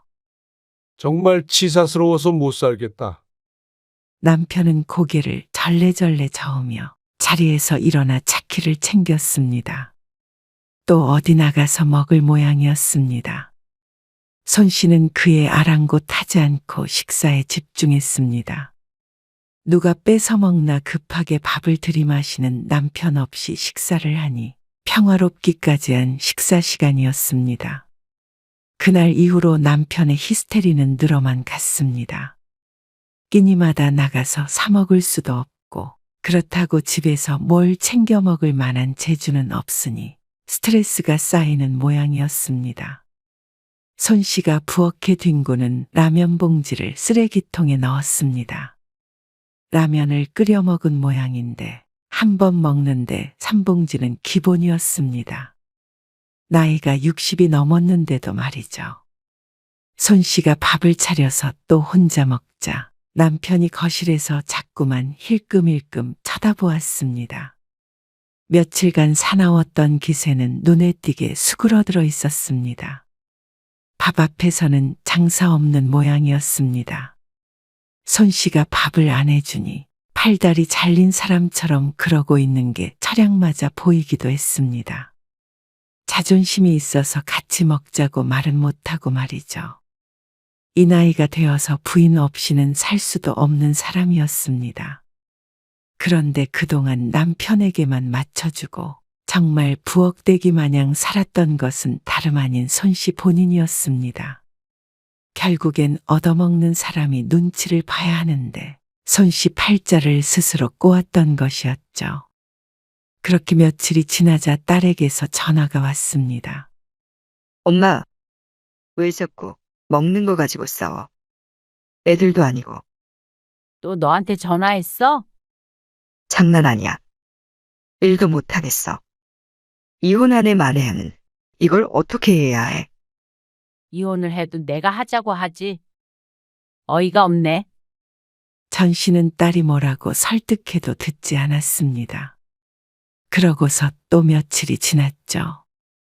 그리고 먼저 백기를 든 것은 당연히 남편이었습니다. 집안 살림은 이제부터 내가 다 할게. 그러니까 밥만이라도 좀 차려줘. 살림을 당신이다? 설거지도 그렇고 청소랑 빨래랑 다 할게. 그리고 아, 그리고 뭘 더 해야 되는데. 사과는 해야지. 무슨 사과? 밥 차리는 게 뭐가 힘드냐 했던 거. 내 생일에 당신 혼자만 꼬막 다 먹어버린 거. 아픈데도 밥 차리라고 화냈던 거 등등. 그래. 알았어. 미안해. 그리고 이제는 접시에 따로 담을 거야. 내가 먹는 거, 당신이 먹는 거 다 따로 담을 거야. 내 몫은 절대 손대지 마. 아, 이렇게까지 해야 돼? 부부끼리. 그게 싫으면 말어. 지금처럼 각자 알아서 해. 아, 알았어. 그렇게 할게. 하면 되잖아. 약속 어기거나 또 여자가 어쩌고 밥이 어쩌고 하면 나도 그날부터 밥 안 차려. 아니, 이 집에서 같이 못 사는 거야. 알겠어? 그러자 남편이 풀이 팍 죽었습니다. 알았다니까. 그러면 밥 차릴 테니까 집 청소 좀 하고 있어. 쓰레기도 갖다 버리고. 알았어. 마음 같아서는 혼자 살며 혼자 밥해 먹고 살고 싶었지만 마지막이라고 생각하고 기회를 한번 주자 싶었습니다. 반품은 언제든지 가능하니까 말이죠.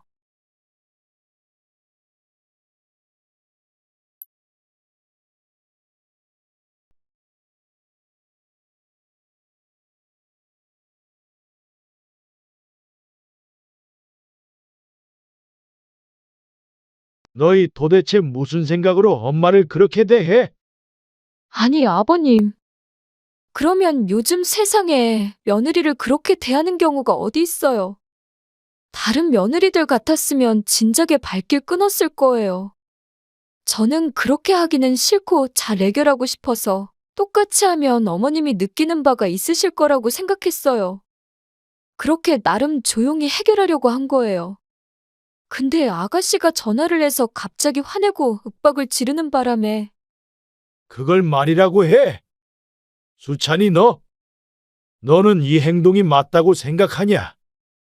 너는 그래놓고는 밥이 목구멍으로 넘어가. 어떻게 이렇게 부모 알기를 우습게 알아? 아버지, 그게 아니라요. 민선이도 나름대로 사정이. 사정이 어찌됐건 간에 그렇게 다 마음에 안 들고 화가 나고 그러면 안 보고 살면 그만이야. 그동안 네 엄마가 너희 눈치 보느라 힘들었던 거 하나도 모르지? 나도 더 이상 네 엄마 고생시킬 맘 없다. 그렇게 잘난 너희가 알아서 살아. 그리고 자식이라는 이유로 받은 지원은 다 돌려줘라. 오늘 이야기 속 주인공은 65세 조현심 씨입니다. 그리고 그녀의 아들과 며느리에 관한 이야기이죠. 시집에서 식은밥을 먹은 며느리. 옛날엔 자주 있는 일이었고 며느리들은 불만을 가질 수 없었습니다. 그랬던 시절이 있었죠. 하지만 이제는 그런 일은 당하면 시모를 불러내 복수를 하는 며느리가 있는 시대가 되었습니다. 그게 바로 조 씨의 며느리였습니다. 하지만 조 씨는 억울했습니다. 정말로 며느리를 차별해서 며느리만 찬밥을 줬다면 비난받아 마땅하겠죠. 그럴 수밖에 없는 상황에서 다 같이 먹은 식은 밥을 가지고 복수를 했다는 며느리가 황당했습니다. 그리고 뒤늦게 그 사실을 알게 된 조 씨의 남편. 조 씨는 그 자리를 도망쳤지만 남편은 오히려 아들 며느리를 찾아갔습니다. 그리고 먹던 밥상을 뒤집어 엎어버렸죠. 조 씨도 속이 시원했습니다. 진작에 그럴 걸 하고 후회하기도 했습니다. 시부모를 부모로 생각 안 하는 며느리와 그런 며느리 편을 드는 아들은 이제 조 씨의 집에는 발도 못 들이게 되었습니다. 조 씨는 아들, 딸이 하나씩 있었습니다. 딸은 아직 결혼하지 않아서 같이 살고 있었고 아들은 최근에 결혼했습니다. 며느리는 아들보다 4살 어렸습니다. 그래서 그런지 애 같은 구석은 있었지만 적어도 아들보다는 똑부러지는 듯 보였습니다. 그래서 그런 철부지일 것이라고는 상상도 하지 못했습니다. 어쩌면 처음부터 예견된 일이었는지도 몰랐습니다. 결혼하고 나서 첫 명절 때부터 심상치가 않았죠. 이걸 어머님이 다 차리신 거예요? 수찬이 아빠가 같이 돕긴 했지. 나는 뭐 재료 손질만 했지. 새언니, 엄마가 요리 진짜 잘하거든요. 집에 갈 때 싸가세요. 그래요? 며느리는 상다리 부러지게 차려진 밥상을 보고 놀란 듯 했습니다. 차례는 지내지 않지만 그래도 명절은 평소보다도 푸짐하게 차리려고 노력했습니다. 아무래도 잔치상은 잔치상이었죠. 진짜 맛있는데요. 그래? 다행이네. 조 씨는 기분 좋게 웃으며 식사를 했습니다. 며느리는 이따 집에 갈 때 정말로 반찬들을 싸달라며 맛있게 먹었습니다. 아들도 어깨가 으쓱 올라간 것 같았죠. 신경 쓴 보람이 있는 듯 했습니다. 아무래도 5 식구가 푸짐하게 먹다 보니 식사 후에 설거지거리는 많이 나왔습니다. 요리 안 한 사람들끼리 치우자. 딸이 자리에서 일어나며 말했습니다. 그리고 분주하게 상을 치우는데 그런 딸을 따라서 아들도 그릇을 옮겼습니다. 며느리만 자리에 앉아 있었습니다. 오빠가 다 옮기고 냉장고에 넣고 해. 그리고 제가 거품할 테니까 언니가 헹굴래요? 아니면 반대로. 아, 제가 헹굴게요. 아들이 결혼하기 전에도 무척 익숙한 광경이었습니다. 조 씨가 요리를 하면 나머지 사람들이 치우고 설거지하고 뭐든 다 같이 하는 게 당연했습니다. 그래서 그게 며느리 입장에서는 기분이 좋지 않았다는 사실을 전혀 짐작하지 못했죠. 이건 우리가 치울 테니까 너희는 어서 가봐. 기다리시겠다. 네. 그럼 저희는 먼저 일어나 볼게요. 다음 날 아침, 명절 당일이 되었을 때 간단히 식사한 후에 아들네를 일찍 돌려보냈습니다. 사돈네가 1시간 반 정도 걸리는 곳에서 살았는데 아무래도 명절이니 차가 막힐 것 같아서 뒷정리도 시키지 않았습니다. 식구 1명 늘었다고 그래도 더 북적북적하고 좋은 것 같네. 그러게. 너도 얼른 결혼해 그럼. 조금만 기다려봐. 손주가 먼저 생기겠네. 그런데 명절이 끝나고 며칠 지나지 않았을 때 아들에게서 전화가 왔습니다. 그리고 하는 말이 뜻밖이었죠. 그날 민선이가 진짜 기분이 나빴다고 그러더라고요. 뭐? 왜? 명절에 와서 기분이 좋지 않았다는 며느리. 조 씨가 놀라서 되물었습니다. 혹시나 자신이나 딸이 실수라도 했나 싶었습니다. 며느리는 손님인데 설거지 시키셨잖아요. 그 말에 조 씨의 눈이 휘둥그레해졌습니다. 설거지? 네. 그래서 시집살이 한 것 같다고. 앞으로도 그러면 명절에 가고 싶지 않대요. 조 씨는 어안이 벙벙했습니다. 혼자 하라고 한 것도 아니고 아들, 딸도 모두 같이 했는데 그렇게 생각하고 있는 줄은 몰랐습니다. 많이 서운해했어요. 저는 처가에 가면 설거지 안 하니까. 그 말에 조 씨도 잠시 생각에 빠졌습니다. 그렇게 말하니 며느리가 서운한 이유는 이해가 갔습니다. 조 씨 가족에게는 당연한 일이겠지만 며느리 가족에겐 그게 아닐 수도 있겠다 싶었습니다. 그리고 아들도 사돈네에서 설거지를 하지 않는다고 하니 우리도 시키면 안 되겠다는 생각을 하게 됐습니다. 그래서 아들의 말을 듣고 며느리에게 연락을 했습니다. 우리 가족은 그냥 다 같이 해서 거기까지 생각을 못했어. 시집살이 시킬 생각 아니었으니까 너무 서운해 하지 마라. 네, 무슨 말씀인지 알겠어요. 그래. 우리도 새 식구가 생긴 게 처음이라서 그러니까 이해해줘. 네, 그냥 손님이라고 생각해 주세요. 며느리의 마지막 말에는 조 씨도 잠시 대답을 하지 못했습니다. 며느리가 무슨 뜻으로 하는 말인지 짐작해 보려고 했지만 며느리는 인사말을 하고 전화를 끊었습니다. 아무래도 손님이라고 생각하라는 것은 그만한 대접을 해달라는 말인가 싶었습니다. 어쩐지 기분 좋은 통화는 아니었습니다. 잘 풀어보려고 했는데 왠지 좀 더 거리감이 생긴 것 같았습니다. 어쨌거나 며느리는 손님 대접을 원했고 그 뒤부터는 며느리는 조 씨의 집에 와서 아무것도 하지 않았습니다. 조 씨도 굳이 무언가 시키지 않았습니다. 의식적으로 그렇게 했습니다. 그런데 또 그렇다고 며느리는 조 씨 가족과 거리를 두고 지내는 것도 아니었습니다. 다음 명절 때나 보나 싶었는데 아들과 함께 꽤나 자주 찾아왔습니다. 내일 저녁에 저녁 먹으러 가고 싶은데 괜찮으세요? 그래. 민선이가 엄마가 한 음식 좋아하잖아요. 지난번에 받아간 반찬도 진작 다 먹었고요. 그래. 그날의 일을 남편에게는 말하지 않았습니다. 어쩐지 남편이 알게 되면 좋아할 것 같지 않았습니다.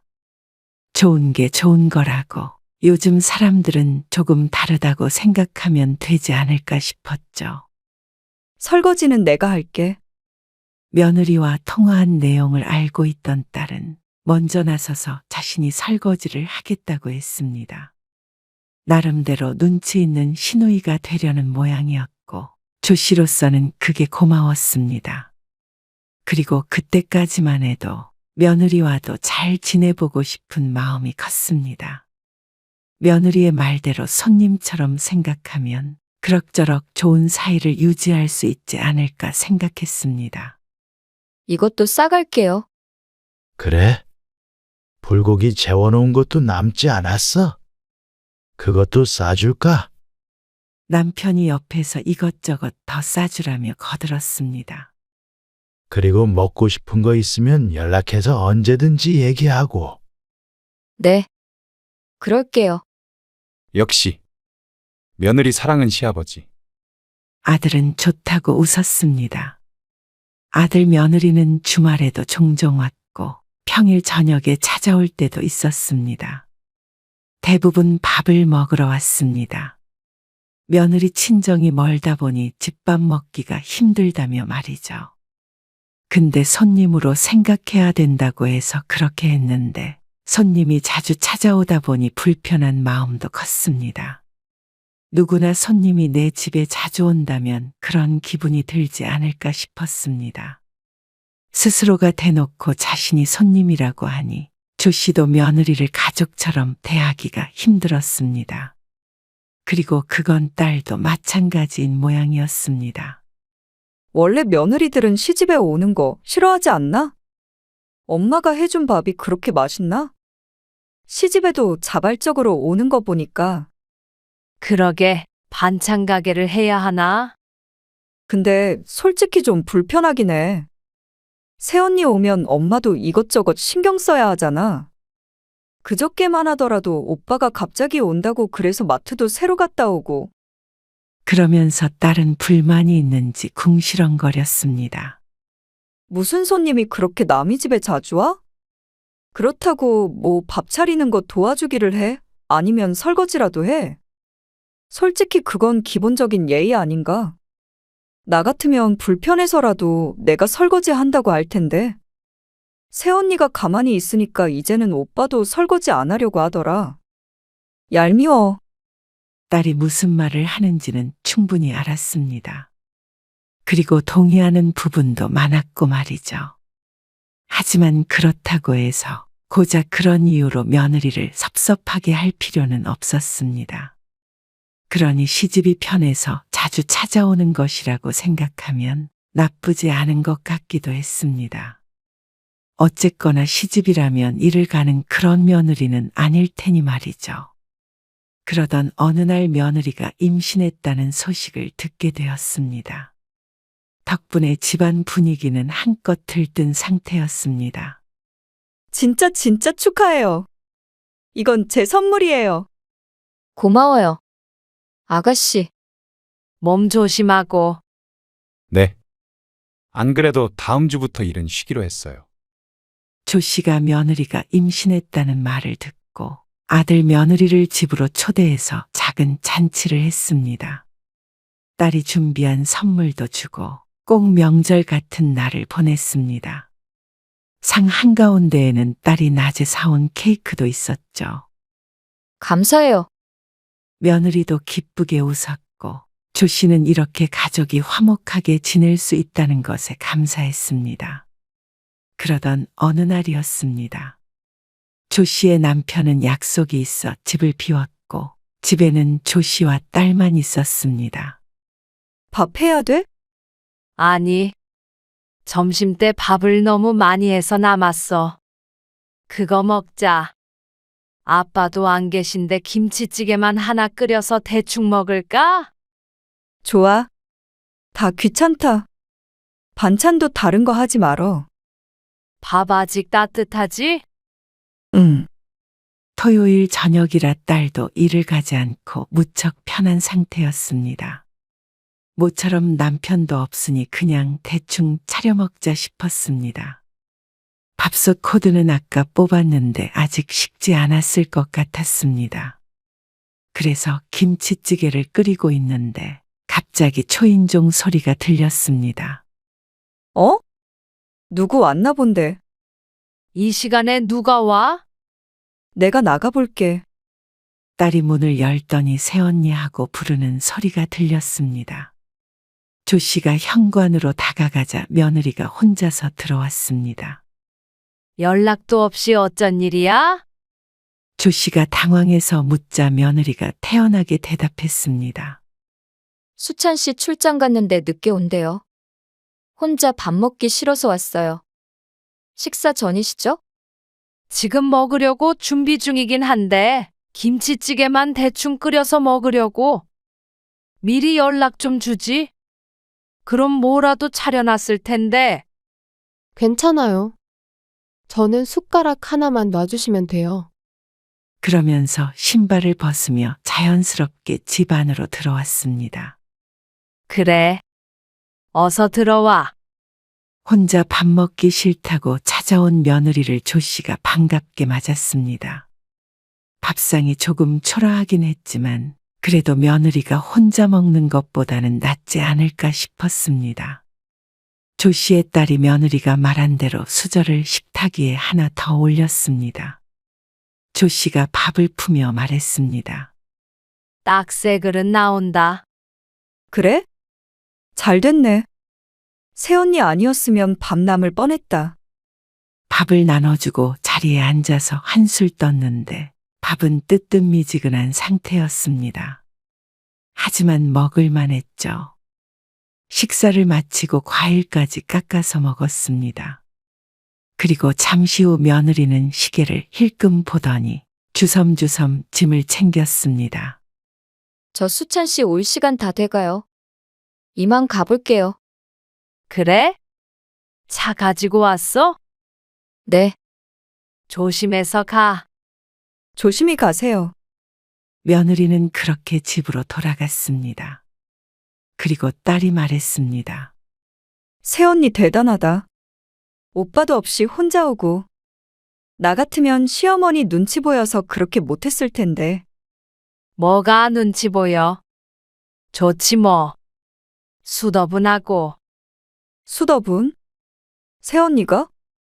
못 들을 말을 들었다는 듯한 표정을 짓는 딸을 보며 조 씨는 웃고 말았습니다. 그리고 나서 한동안은 아들과 며느리가 집에 오지 않았습니다. 거의 한 달 가까이 되었습니다. 딸이 요즘에 오빠가 안 온다며 궁금해할 정도였습니다.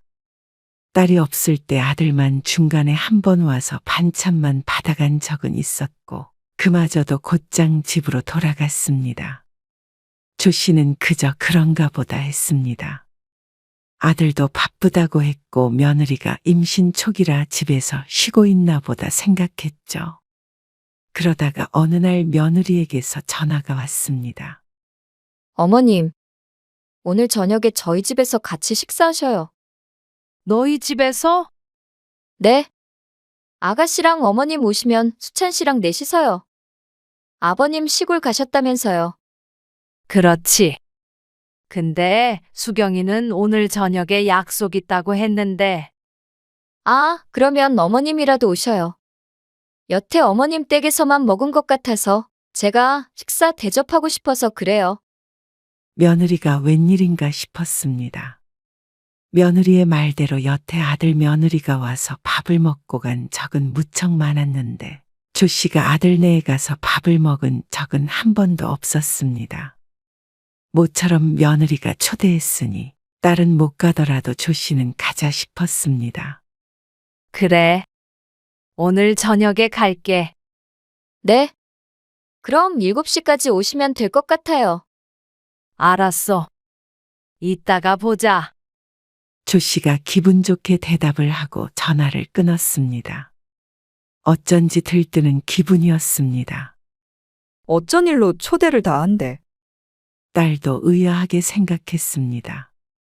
글쎄. 넌 약속 있다고 하니까 수찬이랑 셋이서 먹자는데 처음으로 며느리한테 밥 얻어먹겠네. 아쉽네. 즐거운 시간 보내고 와. 그리고 저녁 7시에 맞춰서 아들네 집에 갔을 때 아들은 보이지 않았습니다. 수찬이는 어디 갔어? 아, 약속이 있대요. 어? 약속. 셋이서 저녁을 먹자더니 뜬금없이 약속이 있다는 아들. 네. 저희 둘이서 먹으라고 하던데요. 뭐야, 말도 없이 갑자기 약속을 잡아? 미리 말했으면 다음에 왔을 텐데. 조 씨는 이상해하며 인상을 찌푸렸습니다. 아무리 아들이라지만 참 이상하다고 생각했습니다. 부모와 한 약속도 약속인데 말이죠. 저희끼리 먹으면 되죠. 며느리는 대수롭지 않게 생각하는 듯 했습니다. 부엌 쪽으로 가보니 식탁엔 이미 반찬이 다 놓여 있는 상태였습니다. 밥 차리고 있었구나. 네. 뭐 좀 거들까? 내가 밥 풀게. 아니에요. 제가 할게요. 앉아 계세요. 조 씨는 며느리가 가리킨 자리에 앉아서 기다렸습니다. 그러자 며느리가 냉동실에서 동그란 덩어리 하나를 꺼냈습니다. 랩이 씌워 있었는데 멀리서 보니 밥을 싸놓은 것인 듯 했습니다. 싱크대 옆에 밥솥이 있는데 밥을 냉동해서 먹나 싶었습니다. 요즘 사람들이 맵기 밥을 새로 해서 먹지 않는 건 알고 있었고 간편하게 얼렸다가 해동해 먹는다는 것도 많이 들었습니다. 조 씨의 집은 그렇게 하진 않았지만 젊은 부부이니 이해가 갔습니다. 특히나 둘밖에 없으니 매번 새로 밥을 짓는 게 번거로울 수 있겠다 싶었죠. 며느리는 밥을 전자레인지에 돌리더니 밥그릇에 옮겨 담고 조 씨의 앞에 두었습니다. 참 간단해 보였습니다. 이렇게 먹으면 편하긴 하겠다. 그렇죠. 조 씨의 말에 며느리가 대답했습니다. 그런데 곧이어 너무나도 황당한 일이 있었습니다. 며느리의 말이 끝나기가 무섭게 밥솥에서 삑 하는 소리와 함께 취사가 완료됐다는 음성이 들려왔습니다. 그리고 며느리가 밥솥 뚜껑을 열자 김이 펄펄 올라왔습니다. 며느리는 주걱으로 밥을 한 그릇 푸더니 밥솥을 닫았습니다. 그리고 나서 그 밥을 식탁에 올려두고 그 앞에 자신이 앉았습니다. 조 씨는 당황스러운 마음에 며느리의 밥과 자신의 밥을 번갈아 보았습니다. 그런 조 씨의 기색을 충분히 알았을 텐데도 며느리는 아무렇지도 않다는 듯 숟가락을 들었습니다. 맛있게 드세요. 그러더니 뜨거워 보이는 새하얀 밥을 한술 떠서 입에 넣었습니다. 조 씨는 자신의 밥그릇을 내려다 보았습니다. 조 씨의 앞에는 냉동해 놓은 그대로 동그란 모양의 밥이 덩그러니 놓여 있었습니다. 김은커녕 색깔마저도 며느리의 밥과는 다소 달라 보였습니다.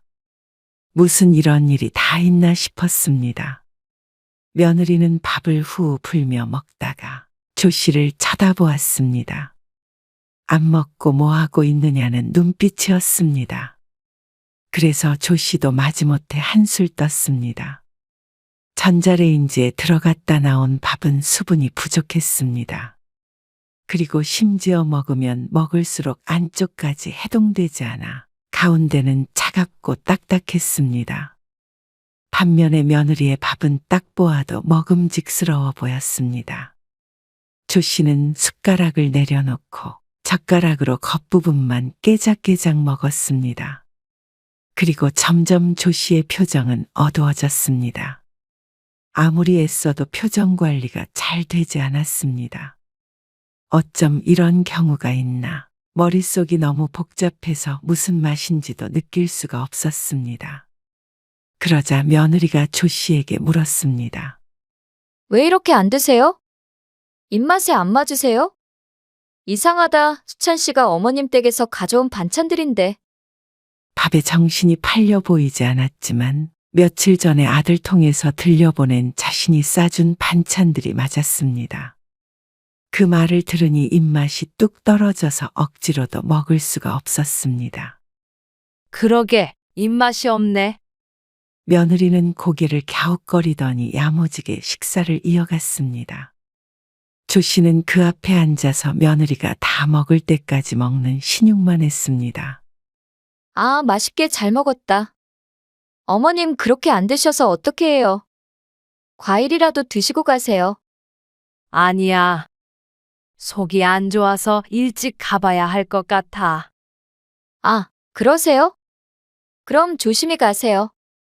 며느리가 웃으면서 조 씨를 배웅했고 어색하게 미소 짓던 조 씨의 표정은 집을 나온 순간 무너졌습니다. 도대체 어떤 얼굴로 며느리를 봐야 하는지 몰랐습니다. 당황해서 아무 말도 못하고 나왔지만 너무나도 황당했고 어이가 없었습니다. 자신은 새로 지은 따끈한 밥을 먹으면서 어떻게 시어머니만 냉동밥을 돌려서 줄 수 있는지 몰랐습니다. 그것도 다 데워지지도 않은 밥을 말이죠. 얼굴이 벌개져서 집으로 돌아온 뒤에 한참을 앉아 있었습니다. 딸이 돌아올 때까지도 심장이 벌렁거려서 아무것도 할 수가 없었죠. 엄마, 왜 벌써 와 있어? 표정은 왜 그렇고? 밥이 맛이 없었나? 아니야. 맛있게 먹었어. 무슨 일 있었어? 딸이 조 씨의 얼굴을 보더니 추궁했습니다. 그래서 며느리와 있었던 일을 털어놓았더니 딸이 분개했습니다. 그런데 그냥 왔다고? 그럼 그냥 오지 어떻게 해? 밥상이라도 엎어버려야 할 거 아니야? 무거운 식탁을 어떻게 엎어? 농담하지 말고. 일어나, 엄마. 같이 가게? 어딜? 오빠네 집에 가야지. 그런 경우가 어디 있어? 딸이 너무 화가 난다며 방방 뛰었습니다. 그러고서는 조 씨가 말리기도 전에 며느리에게 전화를 걸었습니다. 그리고 스피커폰을 하고서는 통화를 했습니다. 차분해지려고 노력하며 자초지종을 묻는 딸에게 며느리가 아주 태연하게 대답했습니다. 네. 새밥 안 드렸죠. 왜요? 왜냐고요? 지금 그걸 말이라고 하세요? 그래놓고 새언니만 새로 지은 밥 먹었다면서요? 지난번에 저 갔을 때 어머님도 식은 밥 주셨잖아요. 그거 복수한 거예요. 똑같이 한 것뿐인데 왜 화를 내세요? 저는 그때 화 안 냈는데. 지금 무슨 말을 하는 거예요? 며느리의 말에 조 씨가 어안이 벙벙해 기억을 더듬었습니다. 언제 그런 적이 있었나 하고 말이죠. 그리고 이어지는 며느리의 설명을 들으니 갑자기 혼자서 조 씨의 집을 찾아왔을 때 김치찌개에다 먹었던 그 밥을 말하는 듯 했습니다. 지난번에 언제요? 그런 적 없어요. 올 때마다 새로 밥 해준 거예요. 점심에 먹던 밥 남았다고. 그거 주셨잖아요. 그제서야 딸도 기억이 난 듯 했지만 더 황당해할 뿐이었습니다. 그거랑 오늘 같은 경우가 같아요? 왜 달라요? 그거는 새언니가 말도 없이 왔던 거잖아요. 밥 차리고 있는데 우리 대충 먹을 거라고 분명히 말했잖아요. 괜찮다면서요? 숟가락만 놓으라고 했잖아요. 아무리 그래도 요즘 세상이 어느 땐데 며느리한테 식은 밥을 줘요? 도대체가 뭐가 잘못된지 모르는 것 같은 며느리와의 대화는 겉돌 수밖에 없었습니다. 그래서 똑같이 복수해서 알려드리려고 한 것뿐이에요. 근데 이렇게 전화해서 다짜고짜 화내시면 저도 기분이 좋지 않죠? 그 말을 들으니 조 씨도 참을 수가 없었습니다. 아니, 그거를 너 혼자 먹은 것도 아니고 우리도 똑같은 밥 먹었어. 그리고 찬밥도 아니고 밥솥에 있던 밥이야. 뭐? 복수? 그동안 따뜻한 밥 해먹였던 건 생각 안 하니? 해먹이다니요. 당연히 손님 맞는 입장에서 하셔야 하는 일이죠. 왜 며느리 마음은 요만큼도 생각 안 하세요? 저희 엄마는 사위 왔을 때 식은 밥 준 적 한 번도 없어요. 이래서 시집 하나 보네요. 그래서 다 같이 밥 먹자고 거짓말까지 해가면서 불렀니? 수찬이도 이 일 알고 있는 거야? 아니요, 근데 알아도 상관없어요. 저는 당당해요. 어쩜 이리 맹랑한 며느리가 다 있나 싶었습니다. 전화를 바꿔서 뭐라고 하려는 딸을 말리고 조 씨가 전화를 끊어버렸습니다. 더는 말을 섞었다가는 뒷목을 잡고 쓰러질 것 같았습니다. 조 씨는 전화를 끊고 차라리 아들에게 전화를 걸었습니다. 그리고 아들에게 따져 묻자 아들이 잠시 말이 없더니 대답했습니다. 제가 지금 밖이라서요. 집에 가서 민선이랑 얘기해보고 다시 연락드릴게요. 그날에는 전화가 오지 않았습니다. 조 씨는 한숨도 제대로 자지 못했습니다. 열불이 나기도 하고 비참하기도 하고 복합적인 감정이 들었습니다. 그때 서운했던 마음을 조 씨가 몰랐다고 하더라도 얘기를 했으면 최대한 이해하려고 했을 텐데 그걸 복수해서 깨닫게 해주려고 했다는 말이 기가 찼습니다. 어쩜 저런 무서운 며느리가 있는지 몰랐죠. 밤새 뒤척이고 일어났더니 다음날 아침 일찍 아들에게서 전화가 왔습니다. 아버지는 오셨어요? 다짜고짜 묻는 아들. 아니, 이따 점심때 오실 거야. 아, 그래요? 민선이랑 얘기해 봤는데요. 제 생각엔 둘 다 잘한 거 없어요. 엄마도 잘한 거 없으시고. 그러니까 괜히 아버지 아시기 전에 서로 사과하고 조용히 끝내세요. 뭐? 며느리와 통화했을 때보다도 더 황당한 심정이었습니다. 사과를 하라고. 엄마도 잘한 게 없다고? 그럼 어떡해요? 저도 결혼했으니까 당연히 와이프 편을 들 수밖에 없죠. 민선이도 식은밥 먹어서 기분 많이 상했었나 봐요. 그러게 왜 그러셨어요? 아무리 그래도 민선이가 갔으면 밥 정도는 새로 해서 주시지. 그러면서 하는 말이 가관이었습니다. 근데 아버지한테는 절대 말씀하지 마세요. 괜히 집안이 시끄러워져요. 그러자 옆에서 듣고 있던 딸이 버럭 소리를 질렀습니다. 오빠 미쳤어? 아들은 아랑곳하지 않고 꼭 아버지에게는 비밀로 하고 화해하라며 전화를 끊었습니다. 딸이 아들에게 전화를 걸었지만 받지 않았습니다. 그리고 점심때가 될 때쯤 딸이 아들네에 찾아가겠다며 집을 나섰다가 1시간 뒤에 다시 돌아왔습니다. 문을 열어주지 않아서 얼굴도 못 보고 돌아왔다면서 말이죠. 그리고 남편이 돌아왔을 때 조 씨가 뭐라고 하기도 전에 딸이 미주알 고주알 일러 바쳤습니다. 그렇게 비밀로 하라는 아들의 신신당부에도 불구하고 말이죠. 그러니까 집안이 난리가 났습니다. 남편은 딸이 한 말을 잠자코 듣다가 다시 차키를 들었습니다. 어디가? 수찬이네. 걱정되는 마음에 조 씨가 따라 나섰고 딸도 씩씩거리면서 뒤를 쫓았습니다. 아들네 집에 가서 초인종을 누르니 인터폰을 보고 아들이 금방 문을 열었습니다. 아, 아버지. 여긴 어쩐 일이세요? 좀 들어가마. 남편이 아들을 지나쳐서 안으로 들어갔습니다. 점심을 먹고 있었는지 며느리가 식탁 앞에 앉아 있었습니다. 조 씨의 남편은 서 있는 채로 아들에게 물었습니다. 수경이가 한 말이 다 맞냐? 수경이가 뭐라고 했는데요. 그건 너희가 더 잘 알겠지. 그러자 아들의 얼굴이 시퍼렇게 변했습니다. 너희 도대체 무슨 생각으로 엄마를 그렇게 대해? 남편이 호통을 치자 며느리가 울며 말했습니다. 아니, 아버님. 그러면 요즘 세상에 며느리를 그렇게 대하는 경우가 어디 있어요? 다른 며느리들 같았으면 진작에 발길 끊었을 거예요. 저는 그렇게 하기는 싫고 잘 해결하고 싶어서 똑같이 하면 어머님이 느끼는 바가 있으실 거라고 생각했어요. 그렇게 나름 조용히 해결하려고 한 거예요. 근데 아가씨가 전화를 해서 갑자기 화내고 윽박을 지르는 바람에 안 그래도 임신 초기라 조심해야 하는데 놀랐어요. 그걸 말이라고 해? 수찬이 너? 너는 이 행동이 맞다고 생각하냐?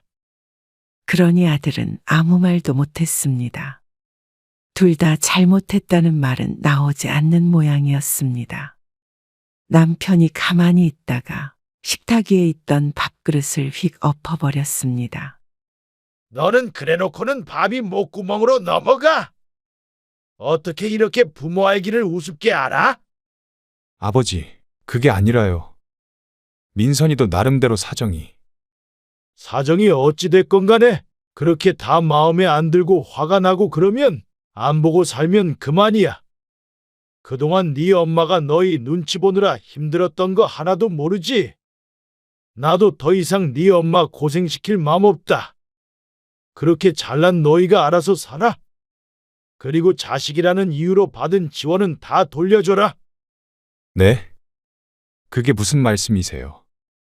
이 집, 이것도 도로 내놔. 너희 결혼할 때 내가 마련해 준 거지. 아, 아버지, 당장 어디로 가라고요? 민선이 임신했어요. 이러지 마세요. 그러자 며느리가 훌쩍이던 울음을 그쳤습니다. 당장 일이 심각하게 돌아가니 눈치를 보기 시작했죠. 이 집 내놓고 너희가 알아서 살아. 그리고 찾아오지 말아라. 그러면 식은 밥을 먹든 쉰밥을 먹든 하는 일은 없을 거 아니냐. 아버지, 죄송해요. 죄송해요. 어머님, 아버님. 그제서야 그 입에서 죄송하다는 말이 나왔지만 누가 봐도 집 때문에 하는 억지 사과였습니다. 그렇게 당당하고 자기만 잘했다던 며느리의 태도가 180도 변하자 어처구니가 없었습니다. 2달 안에 집 비우고 나가라. 결혼할 때 축의금 들어온 거 너희들한테 현금으로 다 줬지. 그것도 도로 뱉어. 그러자 아들이 갑자기 무릎을 꿇었습니다. 아버지, 그러지 마세요. 태어날 손주를 생각해서라도 화 좀 풀어주세요. 아버님, 죄송합니다. 그런 뜻이 아니었어요. 얼마나 손이 발이 되도록 비는지 보는 사람이 다 안타까울 지경이었습니다. 그러자 남편도 차마 임신한 며느리를 맨몸으로 쫓아낼 수는 없었는지 말을 했습니다. 그럼 이 집에서 살게 해줄 테니까 매달 월세 100만 원씩 네 엄마 통장으로 넣어라. 그거 안 넣으면 바로 쫓아낼 거야. 아니, 아버지. 100만 원이요? 정말 너무하신 거 아니에요? 자식한테 어떻게 월세를 받으세요? 120만 원씩 넣어. 그러자 아들이 다시 입을 다물었습니다. 그게 싫으면 나가. 그러고서 조씨 일행은 아들네 집을 나왔습니다. 착잡한 마음이 들었습니다. 결국엔 돈 때문에 자식의 사과를 받는구나 싶었습니다. 만약 이 집이 남편의 것이 아니었다면 저렇게 저자세로 나왔을까 하는 의문이 들었죠. 얼마 뒤에 아들은 며느리와 싸웠다며 작은 짐을 들고 조씨의 집으로 왔습니다. 아마도 그날의 일이 발단이 된 듯했죠. 그러면서 이혼안에 만회했는데 조씨는 한숨부터 나왔습니다. 지난번에는 잘못했습니다. 제 대처가 잘못됐어요.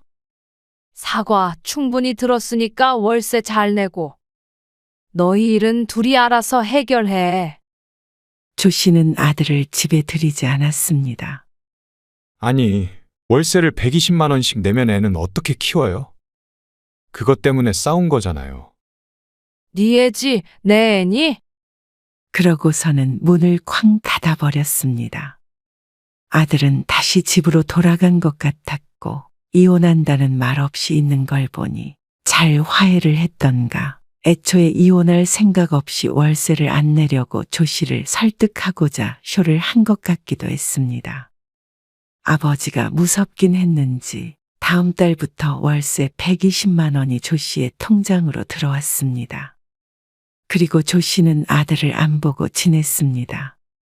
아들을 보면 며느리도 봐야 할 텐데 그 얼굴을 안 보고 싶었습니다. 손님으로 대하라고 했으니 반갑지 않은 손님으로 대하면 될 것 같았습니다. 전화가 와도 받지 않고 찾아와도 집에 안 들이면 그만인 손님 말이죠. 가족이 아니니 죄책감은 가질 필요가 없을 듯 했습니다.